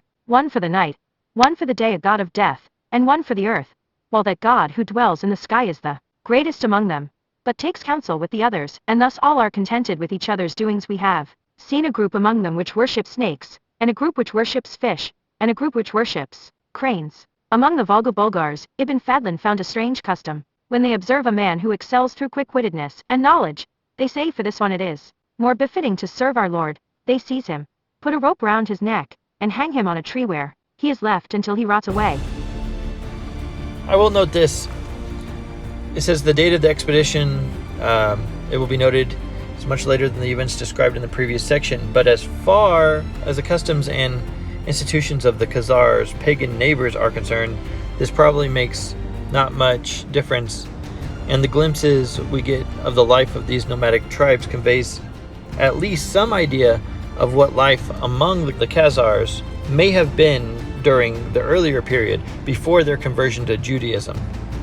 Okay, so all that horrible stuff we were listening to, basically they're speculating that's the way the Khazars were acting before they converted to Judaism. So, like I said, Canaanites, they acted like Canaanites. You see here they have no morality. They let their women, their women just flash their private parts like no big deal, and then they have this really twisted, these really twisted laws, and there's really twisted morality. And you also have a Russian slave girl that is gruesomely beat to death, right? It's a ritual killing of a Russian slave girl. Russian or Tartarian, or both of which, but back then it could be a Tartarian slave girl, because as we saw before, the Russians really didn't get a foothold until, pretty far in with Rus the Russian. We should look at the year of Rus the Russian. Commenting on this passage, the Turkish Orientalist Zeki Validi Tagan, undisputed authority on Ibn Fadlan and his times, has this to say: 25 There is nothing mysterious about the cruel treatment meted out by the Bulgars to people who were overly clever. It was based on the simple, sober reasoning of the average citizens who wanted only to lead what they considered to be a normal life, and to avoid any risk or adventure into which the genius might lead them. He then quotes a Tartar proverb: "If you know too much, they will hang you, and if you are too modest, they will trample on you." He concludes that the victim should not be regarded simply as a learned person, but as an unruly genius, one who is too clever by half. This leads one to believe that the custom should be regarded as a measure of social defense against change, a punishment of nonconformists and potential innovators. But a few lines further down, he gives a different interpretation. Ibn Fadlan describes not the simple murder of two clever people, but one of their pagan customs, human sacrifice, by which the most excellent among men were offered as sacrifice to God. This ceremony was probably not carried out by common Bulgars, but by their tabibs, or medicine men, i.e. their shamans, whose equivalents among the Bulgars and the Rus also wielded power of life and death over the people in the name of their cult. According to Ibn Rusta, the medicine men of the Rus could put a rope round the neck of anybody and hang him on a tree to invoke the mercy of God. When this was done, they said, "This is an offering to God." Perhaps both types of motivation were mixed together. Since sacrifice is a necessity, let's sacrifice the troublemakers. We shall see that human sacrifice was also practiced by the Khazars, including the ritual killing of the king at the end of his reign. We may assume that many other similarities existed between the customs of the tribes described by Ibn Fadlan and those of the Khazars. Unfortunately, he was debarred from visiting the Khazar capital, and had to rely on information collected in territories under Khazar dominion, and particularly at the Bulgar court. It took the Caliph's mission nearly a year, from June 21, 921, to May 12, 922 to reach its destination, the land of the Volga Bulgars. The direct route from Baghdad to the Volga leads across the Caucasus and Khazaria. To avoid the latter, they had to make the enormous detour around the eastern shore of the Khazar Sea, the Caspian. Even so, they were constantly reminded of the proximity of the Khazars and its potential dangers. A characteristic episode took place during their sojourn with the Guz army chief, the one with the disreputable underwear. They were at first well received and given a banquet, but later the Guz leaders had second thoughts. Because of their relations with the Khazars, the chief assembled the leaders to decide what to do. The most distinguished and influential among them was the Tar Khan. He was lame and blind, and had a maimed hand. The chief said to them, "These are the messengers of the king of the Arabs, and I do not feel authorized to let them proceed without consulting you." Then the Tar Khan spoke. "This is a matter the like of which we have never seen or heard before. Never has an ambassador of the Sultan traveled through our country since we and our ancestors have been here. Without doubt the Sultan is deceiving us. These people he is really sending to the Khazars to stir them up against us. The best will be to cut each of these messengers into two and to confiscate all their belongings." Another one said, "No, we should take their belongings and let them run back naked whence they came." Another said, "No, the Khazar king holds hostages from us. Let us send these people to ransom them." They argued among themselves for 7 days, while Ibn Fadlan and his people feared the worst. In the end, the Guz let them go. We are not told why. Probably Ibn Fadlan succeeded in persuading them that his mission was in fact directed against the Khazars. The Guz had earlier on fought with the Khazars against another Turkish tribe, the Pechenegs, but more recently had shown a hostile attitude. Hence the hostages the Khazars took. The Khazar menace loomed large on the horizon. All along the journey north of the Caspian they made another huge detour before reaching the Bulgar encampment, somewhere near the confluence of the Volga and the Kama. There the king and leaders of the Bulgars were waiting for them in a state of acute anxiety. As soon as the ceremonies and festivities were over, the king sent for Ibn Fadlan to discuss business. He reminded Ibn Fadlan in forceful language. His voice sounded as if he were speaking from the bottom of a barrel of the main purpose of the mission, to wit, the money to be paid to him, so that I shall be able to build a fortress to protect me from the Jews who subjugated me. Unfortunately, that money, a sum of 4,000 dinars, had not been handed over to the mission, owing to some complicated matter of red tape. It was to be sent later on. On learning this, the king, a personality of impressive appearance, broad and corpulent, seemed close to despair. He suspected the mission of having defrauded the money. What would you think of a group of men who are given a sum of money destined for a people that is weak, besieged, and oppressed, yet these men defraud the money? I replied. This is forbidden. Those men would be evil. He asked. Is this a matter of opinion or a matter of general consent? I replied. A matter of general consent. Gradually Ibn Fadlan succeeded in convincing the king that the money was only delayed, but not to allay his anxieties. The king kept repeating that the whole point of the invitation was the building of the fortress, because he was afraid of the king of the Khazars, and apparently he had every reason to be afraid, as Ibn Fadlan relates. The Bulgar king's son was held as a hostage by the king of the Khazars. It was reported to the king of the Khazars that the Bulgar king had a beautiful daughter. He sent a messenger to sue for her. The Bulgar king used pretexts to refuse his consent. The Khazars sent another messenger, and took her by force, although he was a Jew and she a Muslim.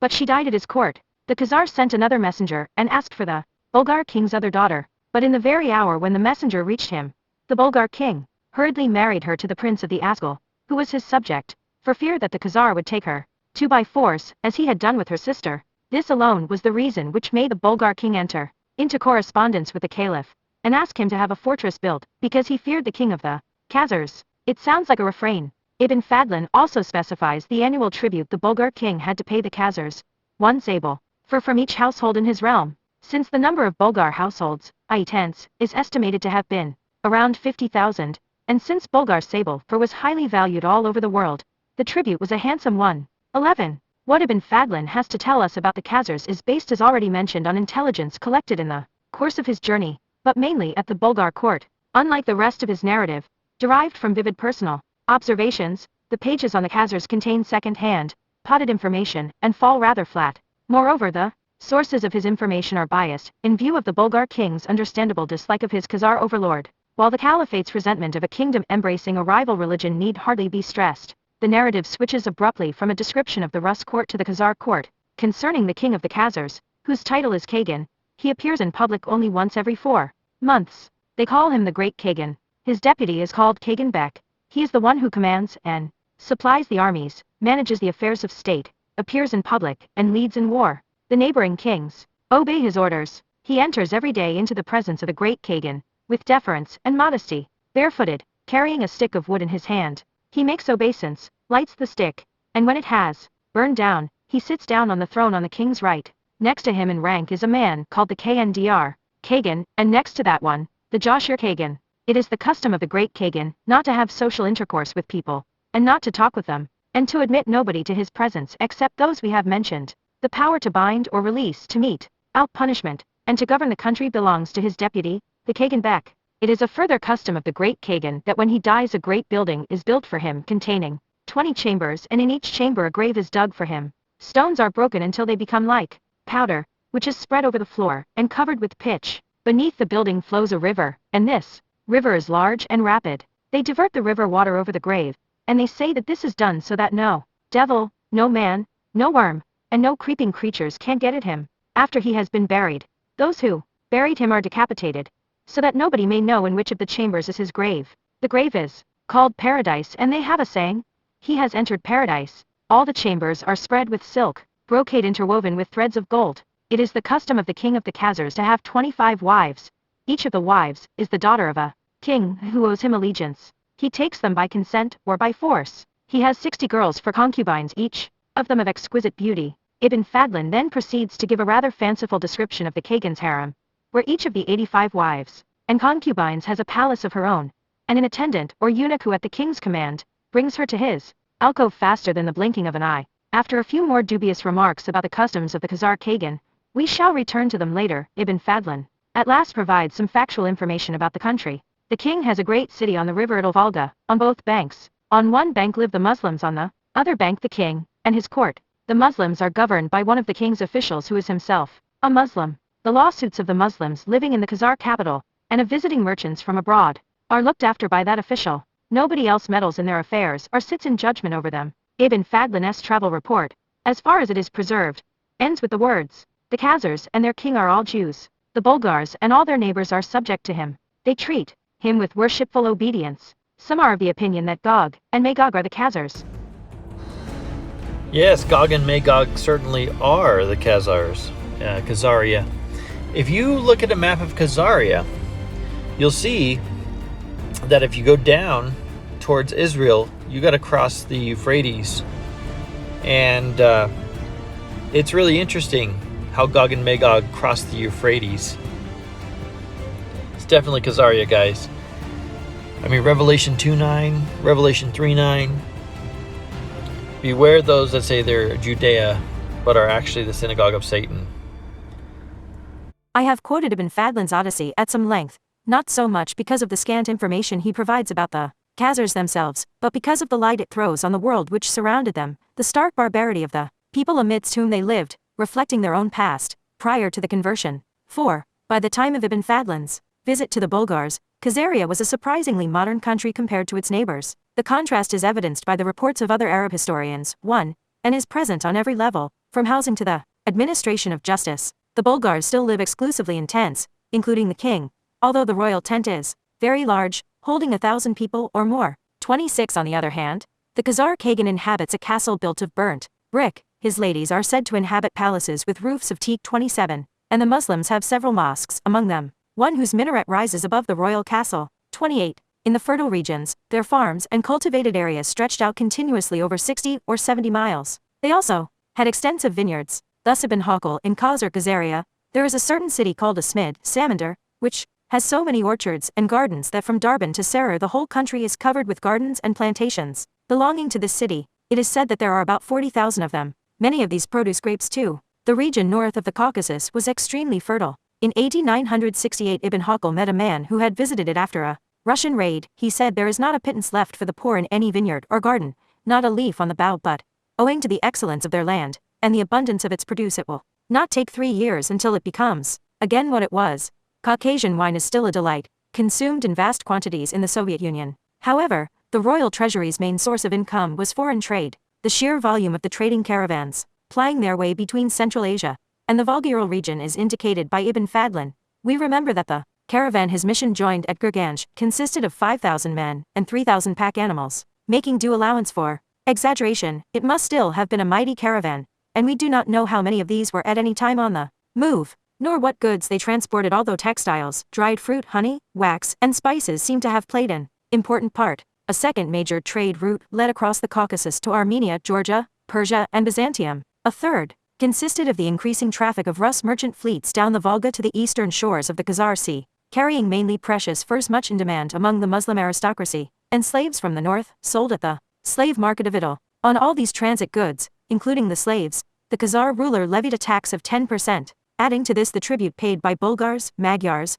Burtis, and so on. One realizes that Khazaria was a prosperous country, but also that its prosperity depended to a large extent on its military power, and the prestige it conveyed on its tax collectors and customs officials. Apart from the fertile regions of the south, with their vineyards and orchards, the country was poor in natural resources. One Arab historian, Istakri, says that the only native product they exported was isinglass. This again is certainly an exaggeration, yet the fact remains that their main commercial activity seems to have consisted in re-exporting goods brought in from abroad. Among these goods, honey and candle wax particularly caught the Arab chronicler's imagination. Thus mucadacy in Khazaria, sheep, honey, and Jews exist in large quantities. 30. It is true that one source, the Darban Nama, mentions gold or silver mines in Khazar territory, but their location has not been ascertained. On the other hand, several of the sources mention Khazar merchandise seen in Baghdad, and the presence of Khazar merchants in Constantinople, Alexandria, and as far afield as Samarra and Fergana. Thus Khazaria was by no means isolated from the civilized world.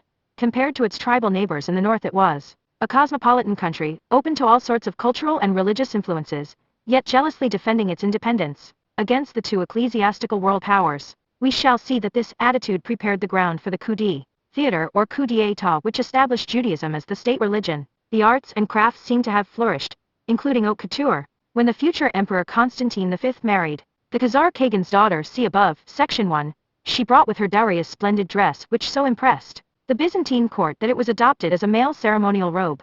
They called it Tsitsakian, derived from the Khazar Turkish pet name of the princess, which was Chichik or flower, until she was baptized Irene. Here Toynbee comments, we have an illuminating fragment of cultural history.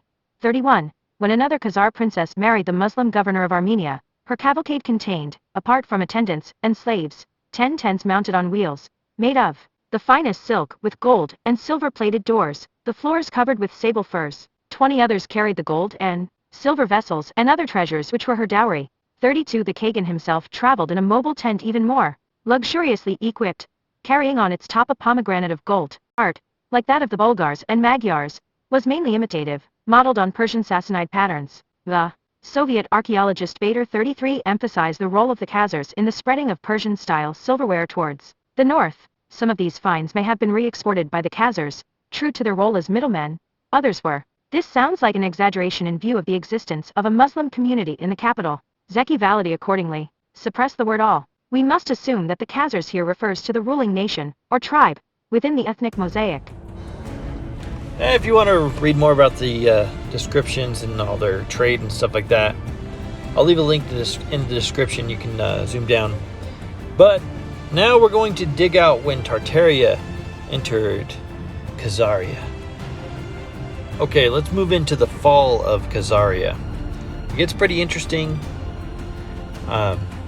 Who knows if the dates are 100% right, but it's really, literally, almost a Game of Thrones feel. Check it out, guys.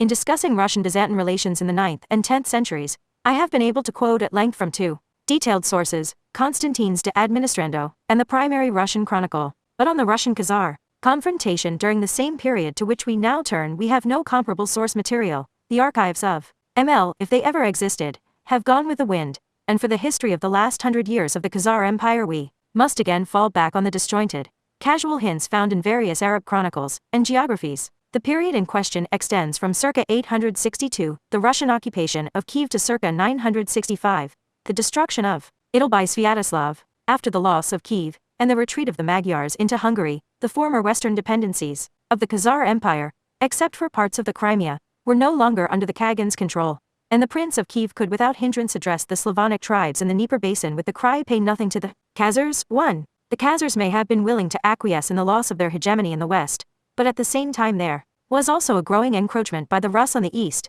down the Volga, and into the regions around the Caspian. These Muslim lands bordering on the southern half of the Khazar Sea, Azerbaijan, Jilin, Shirvan, Tabaristan, Urian, were tempting targets for the Viking fleets, both as objects of plunder and as trading posts for commerce with the Muslim Caliphate. But the approaches to the Caspian, past Idil through the Volga Delta, were controlled by the Khazars as the approaches to the Black Sea had been while they were still holding Kiev, and control meant that the Rus had to solicit permission for each flotilla to pass, and pay the 10% customs, to a double insult to pride and pocket. For some time, there was a precarious modus vivendi. The Rus flotillas paid their dues, sailed into the Khazar Sea, and traded with the people around it. But trade, as we saw, frequently became a synonym for plunder. Sometime between 864 and 884, a Rus expedition attacked the port of Abaskan in Tabaristan. They were defeated, but in 910 they returned, plundered the city and countryside, and carried off a number of Muslim prisoners to be sold as slaves. To the Khazars this must have been a grave embarrassment, because of their friendly relations with the Caliphate, and also because of the crack regiment of Muslim mercenaries in their standing army. 3 years later, AD 913, matters came to a head in an armed confrontation, which ended in a bloodbath. This major incident, already mentioned briefly, chapter 3.3, has been described in detail by Masudi, while the Russian chronicle passes it over in silence. Masudi tells us that sometime after the year of the Hijra 380 912-913, a Rus fleet of 500 ships, each manned by 100 persons, was approaching Khazar territory. When the ships of the Rus came to the Khazars posted at the mouth of the strait, they sent a letter to the Khazar king, requesting to be allowed to pass through his country and descend his river, and so enter the sea of the Khazars, on condition that they should give him half of what they might take in booty from the peoples of the seacoast. He granted them permission, and they descended the river to the city of Idil, and, passing through, came out on the estuary of the river, where it joins the Khazar Sea. From the estuary to the city of Idil the river is very large and its waters abundant. The ships of the Rus spread throughout the sea. Their raiding parties were directed against Jilin, Urjan, Tabaristan, Abaskan on the coast of Urjan, the Naphtha country, Baku, and the region of Azerbaijan. The Rus shed blood, destroyed the women and children, took booty, and raided and burned in all directions. 2d. They even sacked the city of Ardabil at 3 days' journey inland. When the people recovered from the shock and took to arms, the Rus, according to their classic strategy, withdrew from the coast to the islands near Baku. The natives, using small boats and merchant vessels, tried to dislodge them, but the Rus turned on them, and thousands of the Muslims were killed or drowned. The Rus continued many months in this sea. When they had collected enough booty and were tired of what they were about, they started for the mouth of the Khazar River, informing the king of the Khazars, and conveying to him rich booty according to the conditions which he had fixed with them. The Arsaya, the Muslim mercenaries in the Khazar army, and other Muslims who lived in Khazaria learned of the situation of the Rus, and said to the king of the Khazars, "Leave us to deal with these people. They have raided the lands of the Muslims, our brothers, and have shed blood and enslaved women and children." And he could not gainsay them, so he sent for the Rus, informing them of the determination of the Muslims to fight them. The Muslims of Kazaria assembled and went forth to find the Rus, Proceeding downstream, on land from Idil to the Volga estuary, when the two armies came within sight of each other, the Rus disembarked and drew up in order of battle against the Muslims, with whom were a number of Christians living in Idil, so that they were about 15,000 men, with horses and equipment. The fighting continued for 3 days. God helped the Muslims against them. The Rus were put to the sword. Some were killed, and others were. 5,000 of the Rus escaped, but these two were killed by the Burdus and the Bulgars. This is Masudi's account of this disastrous Rus incursion into the Caspian in 912-13. It is, of course, biased. The Khazar ruler comes out of it as a double-crossing rascal who acts, first as a passive accomplice of the Rus marauders, then authorizes the attack on them, but simultaneously informs them of the ambush prepared by the Muslims under his own command. Even of the Bulgars, Masudi says they are Muslims, although Ibn Fadlan, visiting the Bulgars 10 years later, describes them as still far from being converted. But though colored by religious prejudice, Masudi's account provides a glimpse of the dilemma or several dilemmas confronting the Khazar leadership. They may not have been unduly worried about the misfortunes suffered by the people on the Caspian shores. It was not a sentimental age. But what if the predatory Rus, after gaining control of Kiev and the Dnieper, were to establish a foothold on the Volga? Moreover, another Rus raid into the Caspian might bring down the wrath of the Caliphate not on the Rus themselves, who were beyond its reach, but on the innocent, well, nearly innocent Khazars. Relations with the Caliphate were peaceful, yet nevertheless precarious, as an incident reported by Ibn Fadlan indicates. The Rus raid described by Masudi took place in 912-13, Ibn Fadlan's mission to Bulgar in 921-2. His account of the incident in question is as follows: 3. The Muslims in this city, it'll have a cathedral mosque where they pray and attend on Fridays. It has a high minaret and several muezzins, criers who call for prayer from the minaret. When the king of the Khazars was informed in AH 310-922 that the Muslims had destroyed the synagogue, which was in Dar al-Babunaj, unidentified place in Muslim territory, he gave orders to destroy the minaret, and he killed the muezzins. And he said, "If I had not feared that not a synagogue would be left standing in the lands of Islam but would be destroyed, I would have destroyed the mosque too." The episode testifies to a nice feeling for the strategy of mutual deterrence and the dangers of escalation. It also shows, once more, that the Khazar rulers felt emotionally committed to the fate of Jews in other parts of the world. 2. Masudi's account of the 912-13 Rus incursion into the Caspian ends with the words, "There has been no repetition on the part of the Rus of what we have described since that year." As coincidences go, Masudi wrote this in the same year, 943, in which the Rus repeated their incursion into the Caspian with an even greater fleet. But Masudi could not have known this. For 30 years, after the disaster of 913, they had lain off that part of the world. Now they felt evidently strong enough to try again, and it is perhaps significant that their attempt coincided, within a year or two, with their expedition against the Byzantines, under the swashbuckling Igor, which perished under the Greek fire. In the course of this new invasion, the Rus gained a foothold in the Caspian region in the city of Bardha, and were able to hold it for a whole year. In the end, pestilence broke out among the Rus, and the Azerbaijanis were able to put the survivors to flight. This time the Arab sources do not mention any Khazar share in the plunder nor in the fighting, but Joseph does in his letter to Hasdai, written some years later. "I guard the mouth of the river and do not permit the Rus who come in their ships to invade the land of the Arabs. I fight heavy wars with them." Whether or not on this particular occasion the Khazar army participated in the fighting, the fact remains that a few years later they decided to deny the Russians access to the Khazar Sea, and that from 943 onward we hear no more of Rus incursions into the Caspian. This momentous decision, in all likelihood motivated by internal pressures of the Muslim community in their midst, involved the Khazars in heavy wars with the Rus. Of these, however, we have no records beyond the statement in Joseph's letter. They may have been more in the nature of skirmishes, except for the one major campaign of AD 965, mentioned in the Old Russian Chronicle, which led to the breaking up of the Khazar Empire. 3. The leader of the campaign was Prince Vyacheslav of Kiev, son of Igor and Olga. We have already heard that he was stepping light as a leopard, and that he undertook many campaigns. In fact, he spent most of his reign campaigning. In spite of the constant entreaties of his mother, he refused to be baptized, because it would make him the laughing stock of his subjects. The Russian Chronicle also tells us that on his expeditions he carried neither wagons nor cooking utensils, and boiled no meat, but cut off small strips of horseflesh, game, or beef, and ate it after roasting it on the coals. Nor did he have a tent, but he spread out a horse blanket under him, and set his saddle under his head, and all his retinue did likewise, for when he attacked the enemy, he scorned doing it by stealth, but instead sent messengers ahead announcing, "I am coming upon you." To the campaign against the Khazars, the chronicler devotes only a few lines, in the laconic tone which he usually adopts in reporting on armed conflicts. In the so-called long version of the same letter, See Appendix 3. There is another sentence which may, or may not have, been added B via code Vist. If I allowed them for 1 hour, Thev would destroy all the country of the Arabs as far as Baghdad. Sviatoslav went to the Oka and the Volga, and on coming in contact with the Vyatichians, a Slavonic tribe, inhabiting the region south of modern Moscow, he inquired of them to whom they paid tribute. They made answer that they paid a silver piece per plowshare to the Khazars. When they, the Khazars, heard of his approach, they went out to meet him with their prince, the Kagan, and the armies came to blows. When the battle thus took place, Sviatoslav defeated the Khazars, and took their city of Bilavizha. Fora, and now Bilavizha, the White Castle, was the Slavonic name for Sarkel, the famed Khazar fortress on the Don, but it should be noted that the destruction of Idil, the capital, is nowhere mentioned in the Russian chronicle Point 2, which we shall return. The chronicle goes on to relate that Sviatoslav also conquered the Asians, and the Kirugians, Ossetians, and Cherkashians, defeated the Danube Bulgars, was defeated by the Byzantines, and on his way back to Kiev was murdered by a horde of Pechenegs. They cut off his head, and made a cup out of his skull, overlaid it with gold, and drank from it. 5. Several historians have regarded the victory of Sviatoslav as the end of Khazaria, which, as will be seen, is demonstrably wrong. The destruction of Sarkel in 965 signaled the end of the Khazar Empire, not of the Khazar state, as 1918 signaled the end of the Austro-Hungarian Empire, but not of Austria as a nation. Khazar control of the far-flung Slavonic tribes which, as we have seen, stretched to the vicinity of Moscow, had now come to a definite end.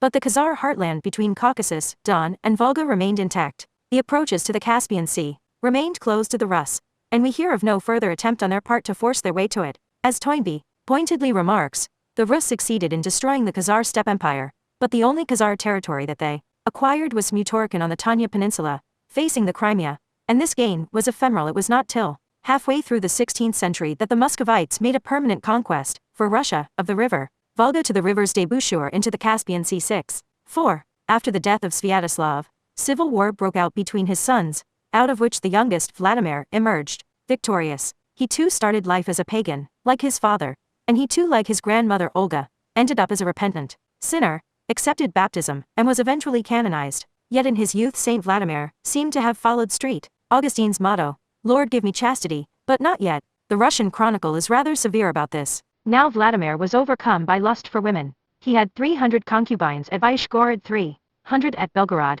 and 200 at Berestavo. He was insatiable in vice. He even seduced married women and violated young girls, for he was a libertine like Solomon. For it is said that Solomon had 700 wives and 300 concubines. He was wise, yet in the end he came to ruin. But Vladimir, though at first deluded, eventually found salvation. Great is the Lord, and great is power, and of his wisdom there is no end. 7. Olga's baptism, around 957, did not cut much ice, even with her own son. Vladimir's baptism, AD 989, was a momentous event which had a lasting influence on the history of the world. It was preceded by a series of diplomatic maneuverings and theological discussions with representatives of the 4 major religions, which provide a kind of mirror image to the debates before the Khazar conversion to Judaism. Indeed, the old Russian chronicles' account of these theological disputes constantly remind one of the Hebrew and Arab accounts of King Bulan's erstwhile brains trust, only the outcome is different. This time, there were 4 instead of 3 contestants, as the schism between the Greek and the Latin churches was already an accomplished fact in the 10th century, though it became official only in the 11th.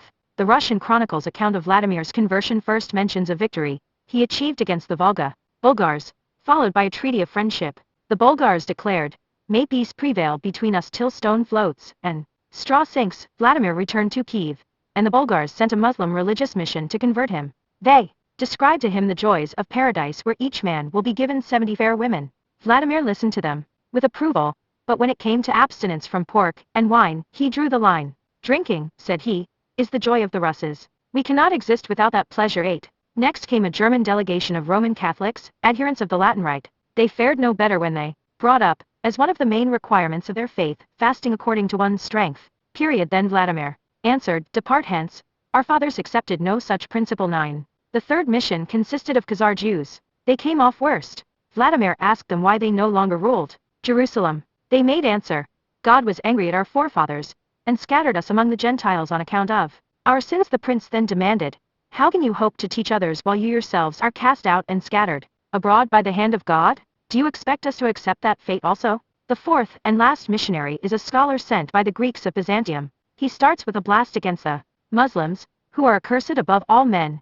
like Sodom and Gomorrah, upon which the Lord let fall burning stones, and which he buried and submerged, for they moisten their excrement, and pour the water into their mouths. And the Byzantine scholar then accuses the Jews of having crucified God, and the Roman Catholics in much milder terms of having modified the rites. After these preliminaries, he launches into a long exposition of the Old and New Testaments, starting with the creation of the world. At the end of it, however, Vladimir appears only half convinced, for when pressed to be baptized he replies, "I shall wait yet a little longer."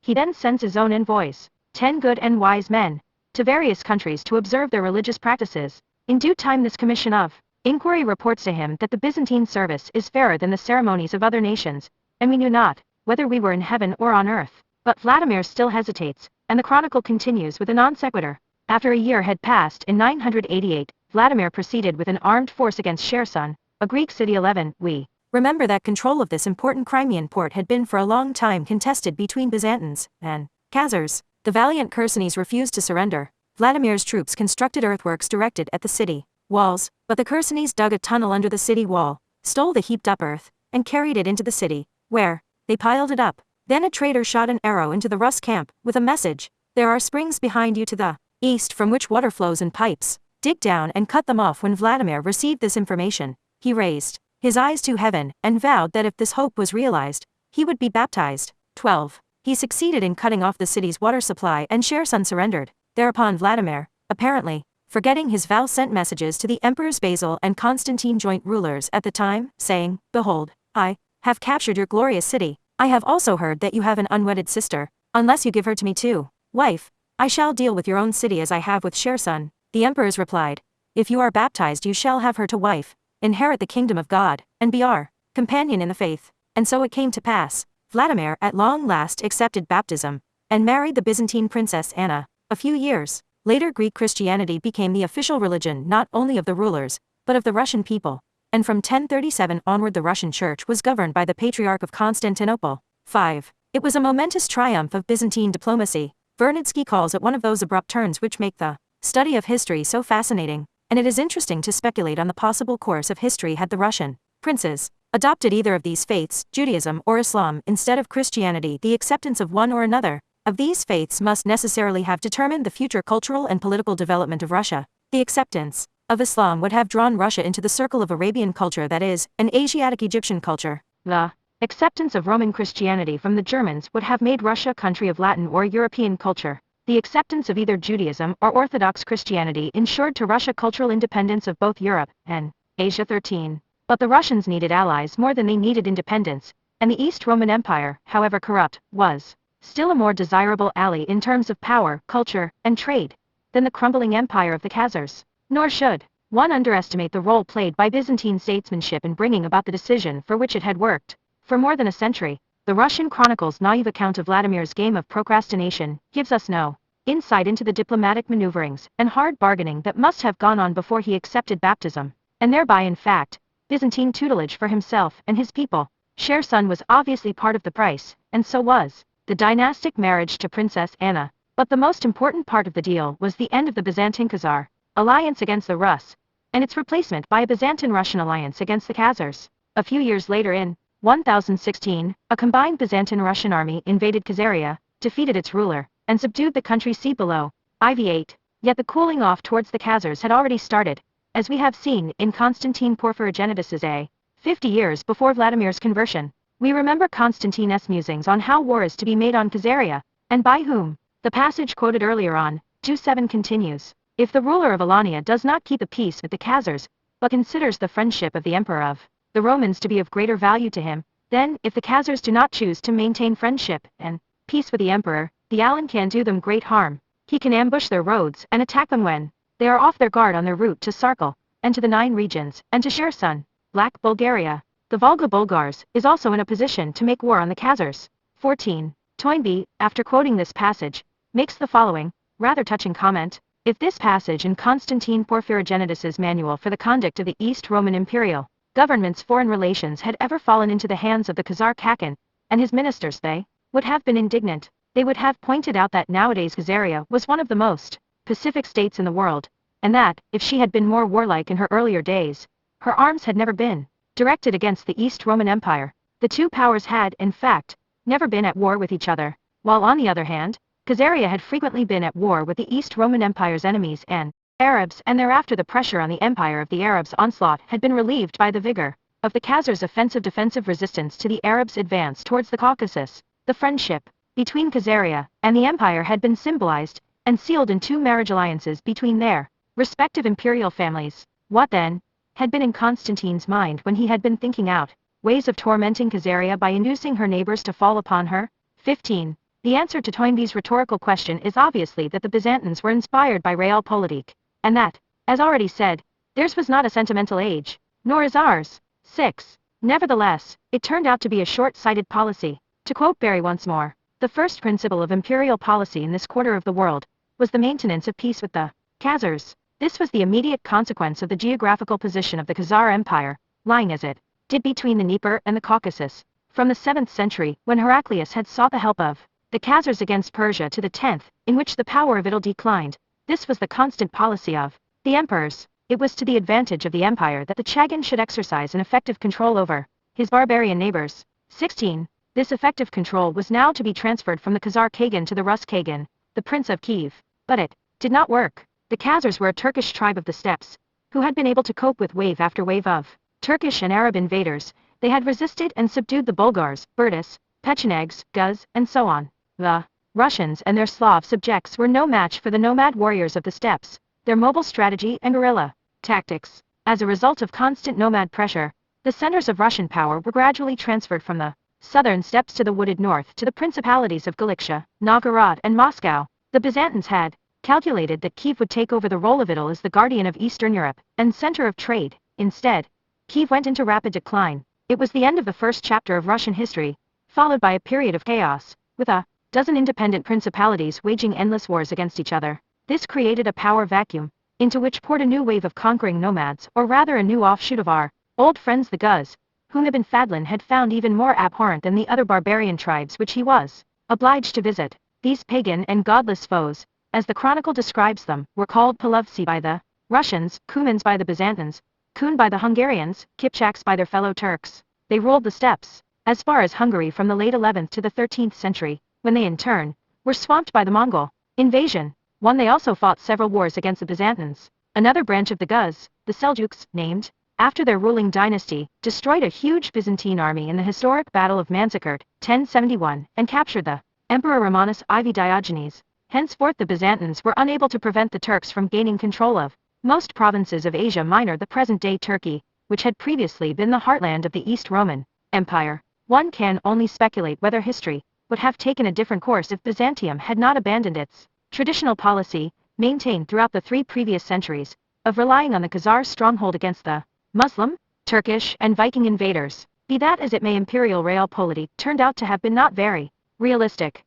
During the 2 centuries of Cuman rule, followed by the Mongol invasion, the eastern steppes were once more plunged into the Dark Ages, and the later history of the Khazars is shrouded in even deeper obscurity than their origin. The references to the Khazar state in its final period of decline are found mainly in Muslim sources, but they are, as we shall see, so ambiguous that almost every name, date, and geographical indication is open to several interpretations. Historians, famished for facts, have nothing left but a few bleached bones to gnaw at like starving bloodhounds in the forlorn hope of finding some hidden morsel to sustain them. In the light of what has been said before, it appears that the decisive event precipitating the decline of Khazar power was not Sviatoslav's victory, but Vladimir's conversion. How important was in fact that victory, which 19th century historians habitually equated with the end of the Khazar state? We remember that the Russian chronicle mentions only the destruction of Sarkal, the fortress, but not the destruction of Idil, the capital. That Idil was indeed sacked and devastated we know from several Arab sources, which are too insistent to be ignored.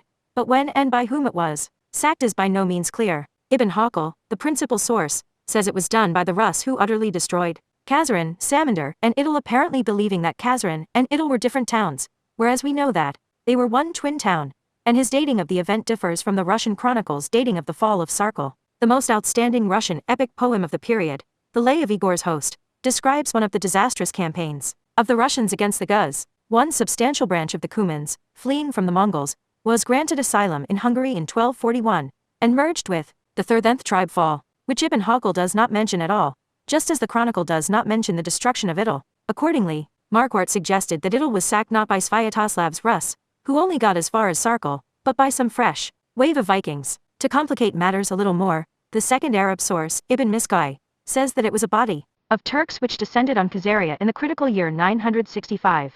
By Turks he may have meant the Rus, as Barthold maintained, but it could also have been a marauding horde of Pechenegs, for instance. It seems that we shall never know who destroyed Idil, however long we chew the bones, and how seriously was it destroyed. The principal source, Ibn Hawqal, first speaks of the utter destruction of Idil, but then he also says, writing a few years later, that Khazran is still the center on which the Rus trade converges. Thus, the phrase utter destruction may have been an exaggeration. This is the more likely because he also speaks of the utter destruction of the town of Bulgar, capital of the Volga Bulgars. Yet the damage which the Rus caused in Bulgar could not have been too important, as we have coins that were minted there in the year 976-7, only about 10 years after Sviatoslav's raid, and in the 13th century Bulgar was still an important city. As Dunlop put it, the ultimate source of all statements that the Russians destroyed Khazaria in the 10th century is no doubt Ibn Hawqal. Ibn Hawqal, however, speaks as positively of the destruction of Bulgar on the Middle Volga. It is quite certain that at the time of the Mongol attacks in the 13th century Bulgar was a flourishing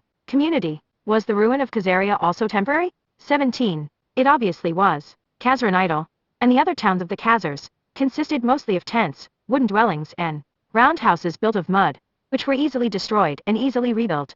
Only the royal and public buildings were of brick. The damage done must nevertheless have been serious, for several Arab chroniclers speak of a temporary exodus of the population to the Caspian shore or islands. Thus Ibn Hawqal says the Khazars of Idil fled from the Rus to one of the islands of the Nafta coast Baku, but later returned to Idil and Khazran with the aid of the Muslim Shah of Shirwan. This sounds plausible since the people of Shirwan had no love for the Rus who had plundered their shores. Earlier on, other Arab chroniclers, Ibn Miskai and Muqaddasi, writing later than Ibn Hayaqal, also speak of an exodus of Khazars and their return with Muslim help. According to Ibn Miskai, as a price for this help they all adopted Islam with the exception of their king. Muqaddasi has a different version, which does not refer to the Rus invasion. He only says that the inhabitants of the Khazar town went down to the sea and came back converted to Islam. The degree of his reliability is indicated by the fact that he describes Bulgar as being closer to the Caspian than Idil, which amounts to placing Glasgow south of London. In spite of the confused and biased nature of these accounts, which seems all too obvious, there is probably some truth in them. The psychological shock of the invasion, the flight to the sea, and the necessity of buying Muslim help may have led to some deal which gave the Muslim community in Khazaria a greater say in the affairs of state. We remember a similar deal with Marwan 2 centuries earlier, I-7, which involved the Kagan himself, but left no mark on Khazar history. According to yet another Arab source, Biruni, who died in 1048, Idil, in his time, was in ruins, or rather, once more in ruins. 18. It was rebuilt again, but henceforth it went under the name of Saxon. It figures repeatedly in the chronicles well into the 12th century as a large town on the Volga, surpassed by none in Turkestan 19, and, eventually according to one source, became the victim of inundations. Another century later the Mongol ruler Batu built his capital on its site. 20. In summing up what the Russian chronicle and the Arab sources tell us about the catastrophe of 965, we can say that Idil was devastated to an unknown extent by the Rus or some other invaders, but rebuilt more than once, and that the Khazar state emerged from the ordeal considerably weakened. But there can be little doubt that inside its shrunken frontiers it survived for at least another 200 years, i.e. to the middle of the 12th century, and perhaps, though more doubtfully, until the middle of the 13th. 8. The first non-Arab mention of Khazaria after the fatal year 965 seems to occur in a travel report by Ibrahim ibn Yaqub, the Spanish Jewish ambassador to Otto the Great, who writing probably in 973 describes the Khazars as still flourishing in his time. 21. Next in chronological order is the account in the Russian Chronicle of Jews from Khazaria, arriving in Kiev AD 986, in their misfired attempt to convert Vladimir to their faith. As we enter the 11th century, we read first of the already mentioned joint Byzantine-Rus campaign of 1016 against Khazaria, in which the country was once more defeated. The event is reported by a fairly reliable source, the 12th century Byzantine chronicler Cedrenus. 22. A considerable force was apparently needed, for Cedrenus speaks of a Byzantine fleet, supported by an army of Russians. The Khazars evidently had the qualities of a jack-in-the-box, derived from their Turkish origin, or Mosaic faith, or both. Cedrenus also says that the name of the defeated Khazar, yet one modern authority, Barthold, called him one of the greatest geographers of all time. Quoted by Dunlop, 1954, page 245.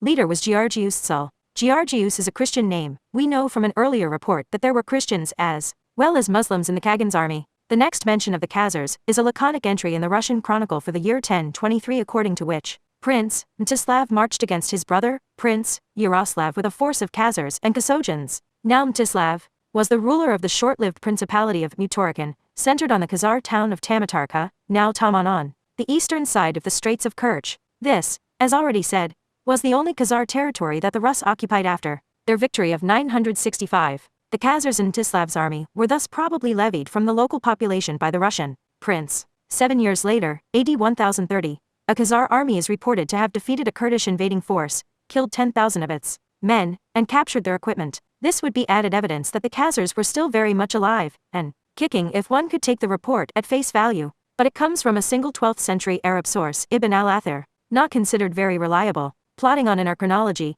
anxious to pick up what morsels of evidence are left, we come across a curious tale about an obscure Christian saint, Eustratius. Around AD 100, he was apparently a prisoner in Kherson, in the Crimea, and was ill-treated by his Jewish master, who forced ritual Passover food on him. 1 need not put much trust in the authenticity of the story. Saint Eustratius is said to have survived 15 days on the cross. The point is that it takes a strong Jewish influence in the town for granted in Kherson of all places, a town nominally under Christian rule, which the Byzantines tried to deny to the Khazars, which was conquered by Vladimir, but reverted later, circa 992. Byzantium. They were still equally powerful in Tinatorkan. For the year 1079, the Russian chronicle has an obscure entry. The Khazars of Mutorkan took Oleg prisoner and shipped him overseas to Tsargrad, Constantinople. That is all. Obviously the Byzantines were engaged in one of their cloak and dagger intrigues, favoring one Russian prince against his competitors. But we again find that the Khazars must have wielded considerable power in this Russian town if they were able to capture and dispatch a Russian prince. 4 years later, Oleg, having come to terms with the Byzantines, was allowed to return to Mutorkan, where he slaughtered the Khazars who had counseled the death of his brother and had plotted against himself. Oleg's brother Roman had actually been killed by the Kipchak Cumans in the same year as the Khazars captured Oleg. Did they also engineer his brother's murder by the Cumans? Or were they victims of the Byzantines' Machiavellian game of playing off Khazars and Rus against each other? At any rate, we are approaching the end of the 11th century, and they are still very much on the scene. A few years later, sub Anno 106, the Russian chronicle has another laconic entry, according to which the Polovtsi, i.e. the Cumans, raided the vicinity of Zaretsk, west of Kiev, and the Russian prince sent a force out to pursue them, under the command of the 3 generals Yan, Putayada and Ivan, the Khazar. This is the last mention of the Khazars in the Old Russian Chronicle, which stops 10 years later, in 1116. But in the second half of the 12th century, 2 Persian poets, Khaqani, circa 1106-90, and the better-known Nizami, circa 1141-1203 mention in their epics a joint Khazar-Rus invasion of Shirvan during their lifetime. Although they indulged in the writing of poetry, they deserve to be taken seriously as they spent most of their lives as civil servants in the Caucasus, and had an intimate knowledge of Caucasian tribes. Khaqani speaks of Dervent Khazars Darvent, being the defile or turnstile between the Caucasus and the Black Sea through which the Khazars used to raid Georgia.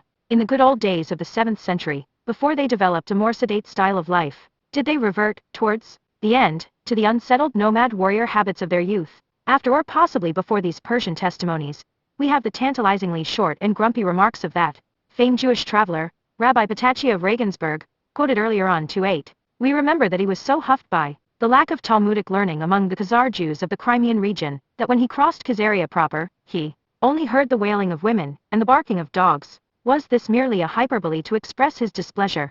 Or was he crossing a region devastated by a recent Cuman raid? The date is between 1170 and 1185. The 12th century was drawing to its close, and the Cumans were now the omnipresent rulers of the steppes. As we enter the 13th century, the darkness thickens, and even our meager sources dry up. But there is at least one reference which comes from an excellent witness. It is the last mention of the Khazars as a nation, and is dated between 1245-7.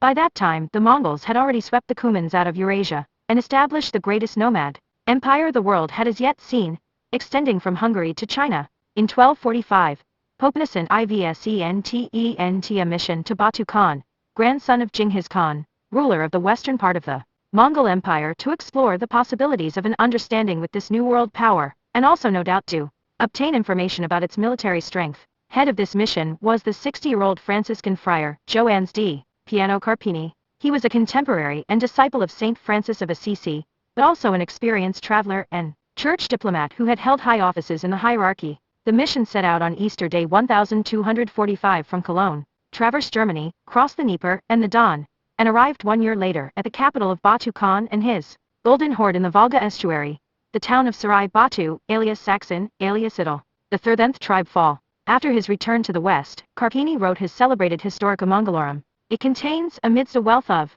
historical, ethnographical and military data, also a list of the people living in the regions visited by him.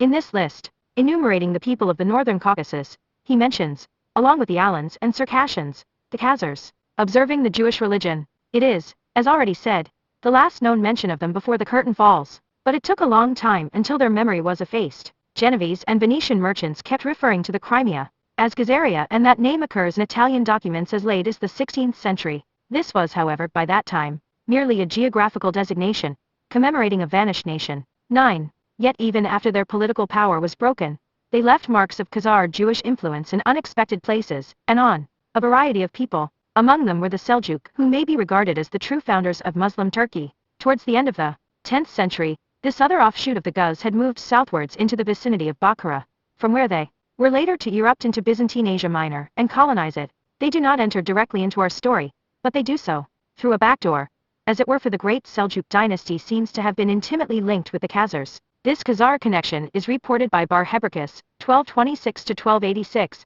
one of the greatest among Syriac writers and scholars. As the name indicates, he was of Jewish origin, but converted to Christianity and ordained a bishop at the age of 20. Bar Hebraius relates that Seljuk's father, Tukak, was a commander in the army of the Khazar Kagan, and that after his death, Seljuk himself, founder of the dynasty, was brought up at the Kagan's court, but he was an impetuous youth, and took liberties with the Kagan, to which the Khatoun the queen objected.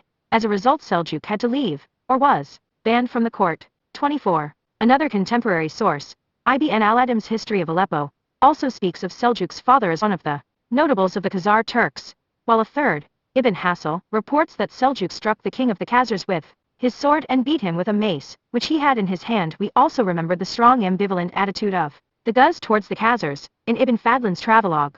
Thus there seems to have been an intimate relationship between the Khazars and the founders of the Seljuk dynasty, followed by a break. This was probably due to the Seljuk's conversion to Islam, while the other Guz tribes, such as the Cumans, remained pagans. Nevertheless, the Khazar Judaic influence prevailed for some time even after the break. Among the 4 sons of Seljuk, one was given the exclusively Jewish name of Israel, and one grandson was called Daud David.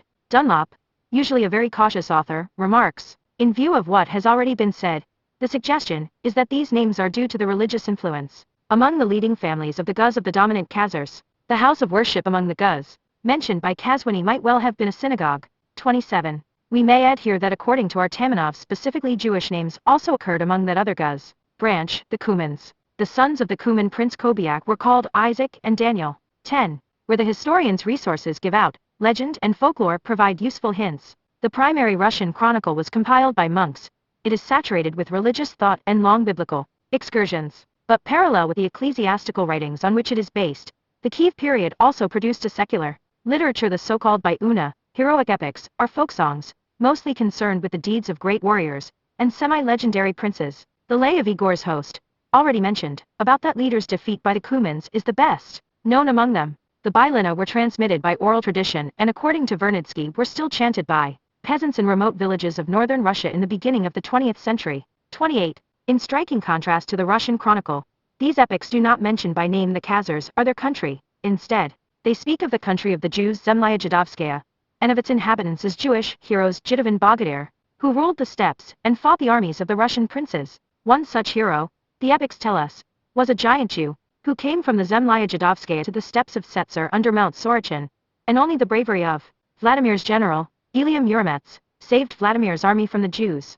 29. There are several versions of this tale, and the search for the whereabouts of Setzer and Mount Sorochin provided historians with another lively game. But, as Polyak has pointed out, the point to retain is that in the eyes of the Russian people the neighboring Khazaria in its final period was simply the Jewish state, and its army was an army of Jews. This popular Russian view differs considerably from the tendency among Arab chroniclers to emphasize the importance of the Muslim mercenaries in the Khazar forces, and the number of mosques in Idil, forgetting to count the synagogues. The legends which circulated among Western Jews in the Middle Ages provide a curious parallel to the Russian Bylina. To quote Polyak again, The popular Jewish legend does not remember a Khazar kingdom, but a kingdom of the Red Jews, and Baron comments. The 13th tribe fall. Khazars. So did Western Jews long after spin romantic tales around those Red Jews.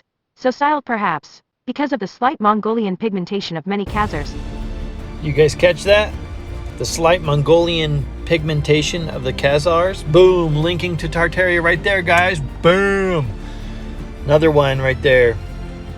Remember, the Khazarians get kicked out of Tartaria because of their satanic beliefs, and yeah, they settle in create Kazaria and this and that.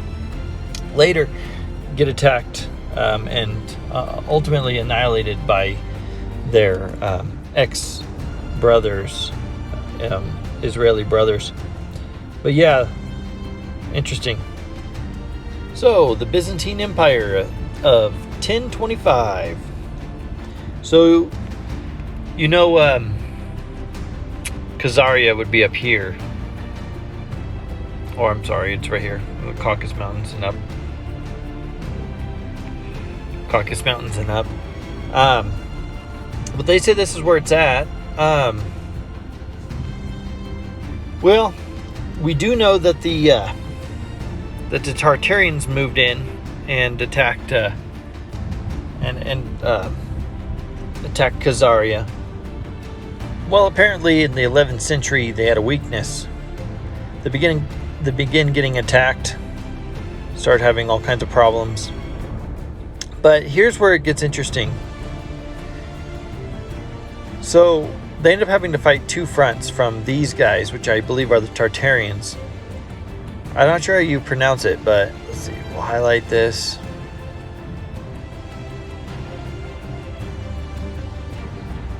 Alright, let's try this.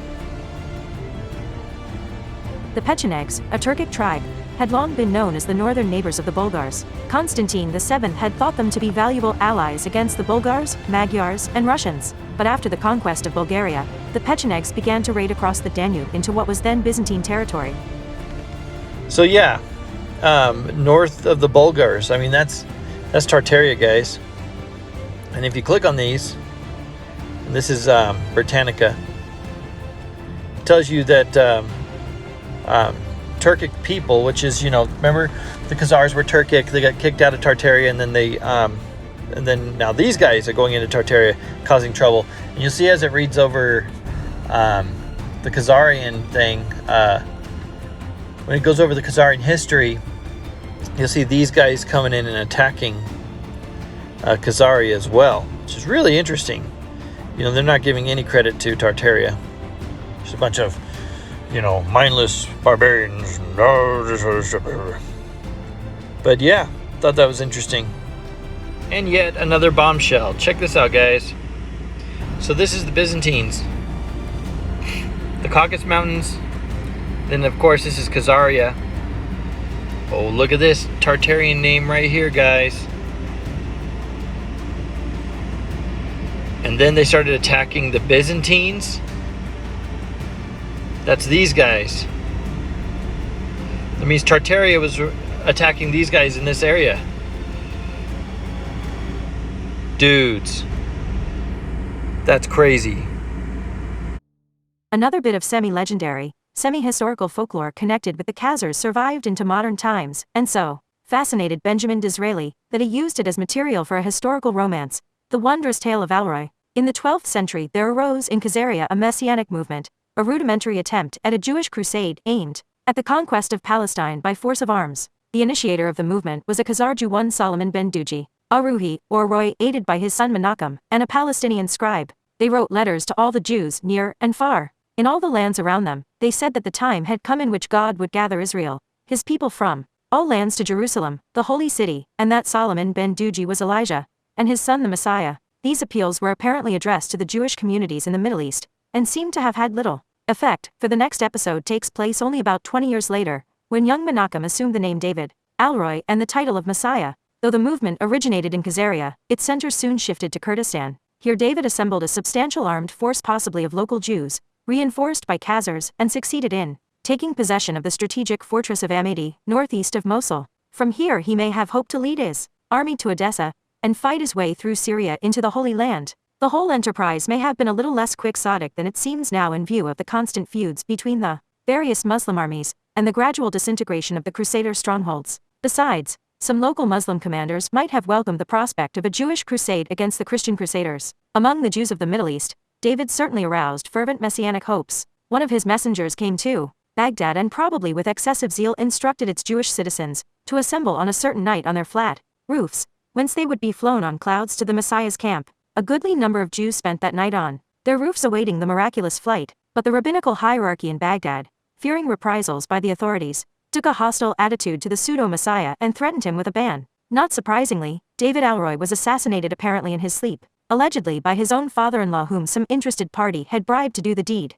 His memory was venerated, and when Benjamin of Tudela traveled through Persia 20 years after the event they still spoke lovingly of their leader. But the cult did not stop there. According to one theory, the six-pointed shield of David, which adorns the modern Israeli flag, started to become a national symbol with David Alroy's crusade. Ever since, writes Barron, it has been suggested, the six-cornered shield of David, theretofore mainly a decorative motif or a magical emblem, began its career toward becoming the chief national religious symbol of Judaism. Long used interchangeably with the pentagram are the Seal of Solomon. It was attributed to David in mystic and ethical German writings from the 13th century on, and appeared on the Jewish flag in Prague in 1527-32. Barron appends a qualifying note to this passage, pointing out that the connection between Alroy and the six-pointed star still awaits further elucidation and proof. However, that maybe we can certainly agree with Barron's dictum, which concludes his chapter on Khazaria. During the half-millennium of its existence, and its aftermath in the East European communities, this noteworthy experiment in Jewish statecraft doubtless exerted a greater influence on Jewish history than we are as yet able to envisage. Don't you love how history plays down the star of Malek? You know, oh, no, they're the good guys. Well, they're also writing the history, which is crazy. Like, history says that these guys get wiped out. How did they make this crazy comeback? Where do the beam weapons and the nukes and all these other things, meteor strikes, where do they come in?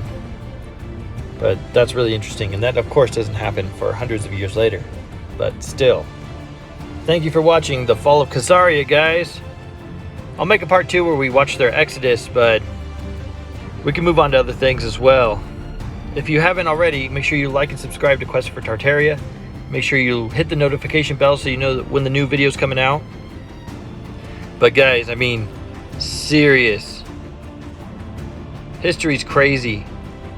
We have discovered who is Gog and Magog and how they traveled down to Israel in Revelation. Alright guys, see you later.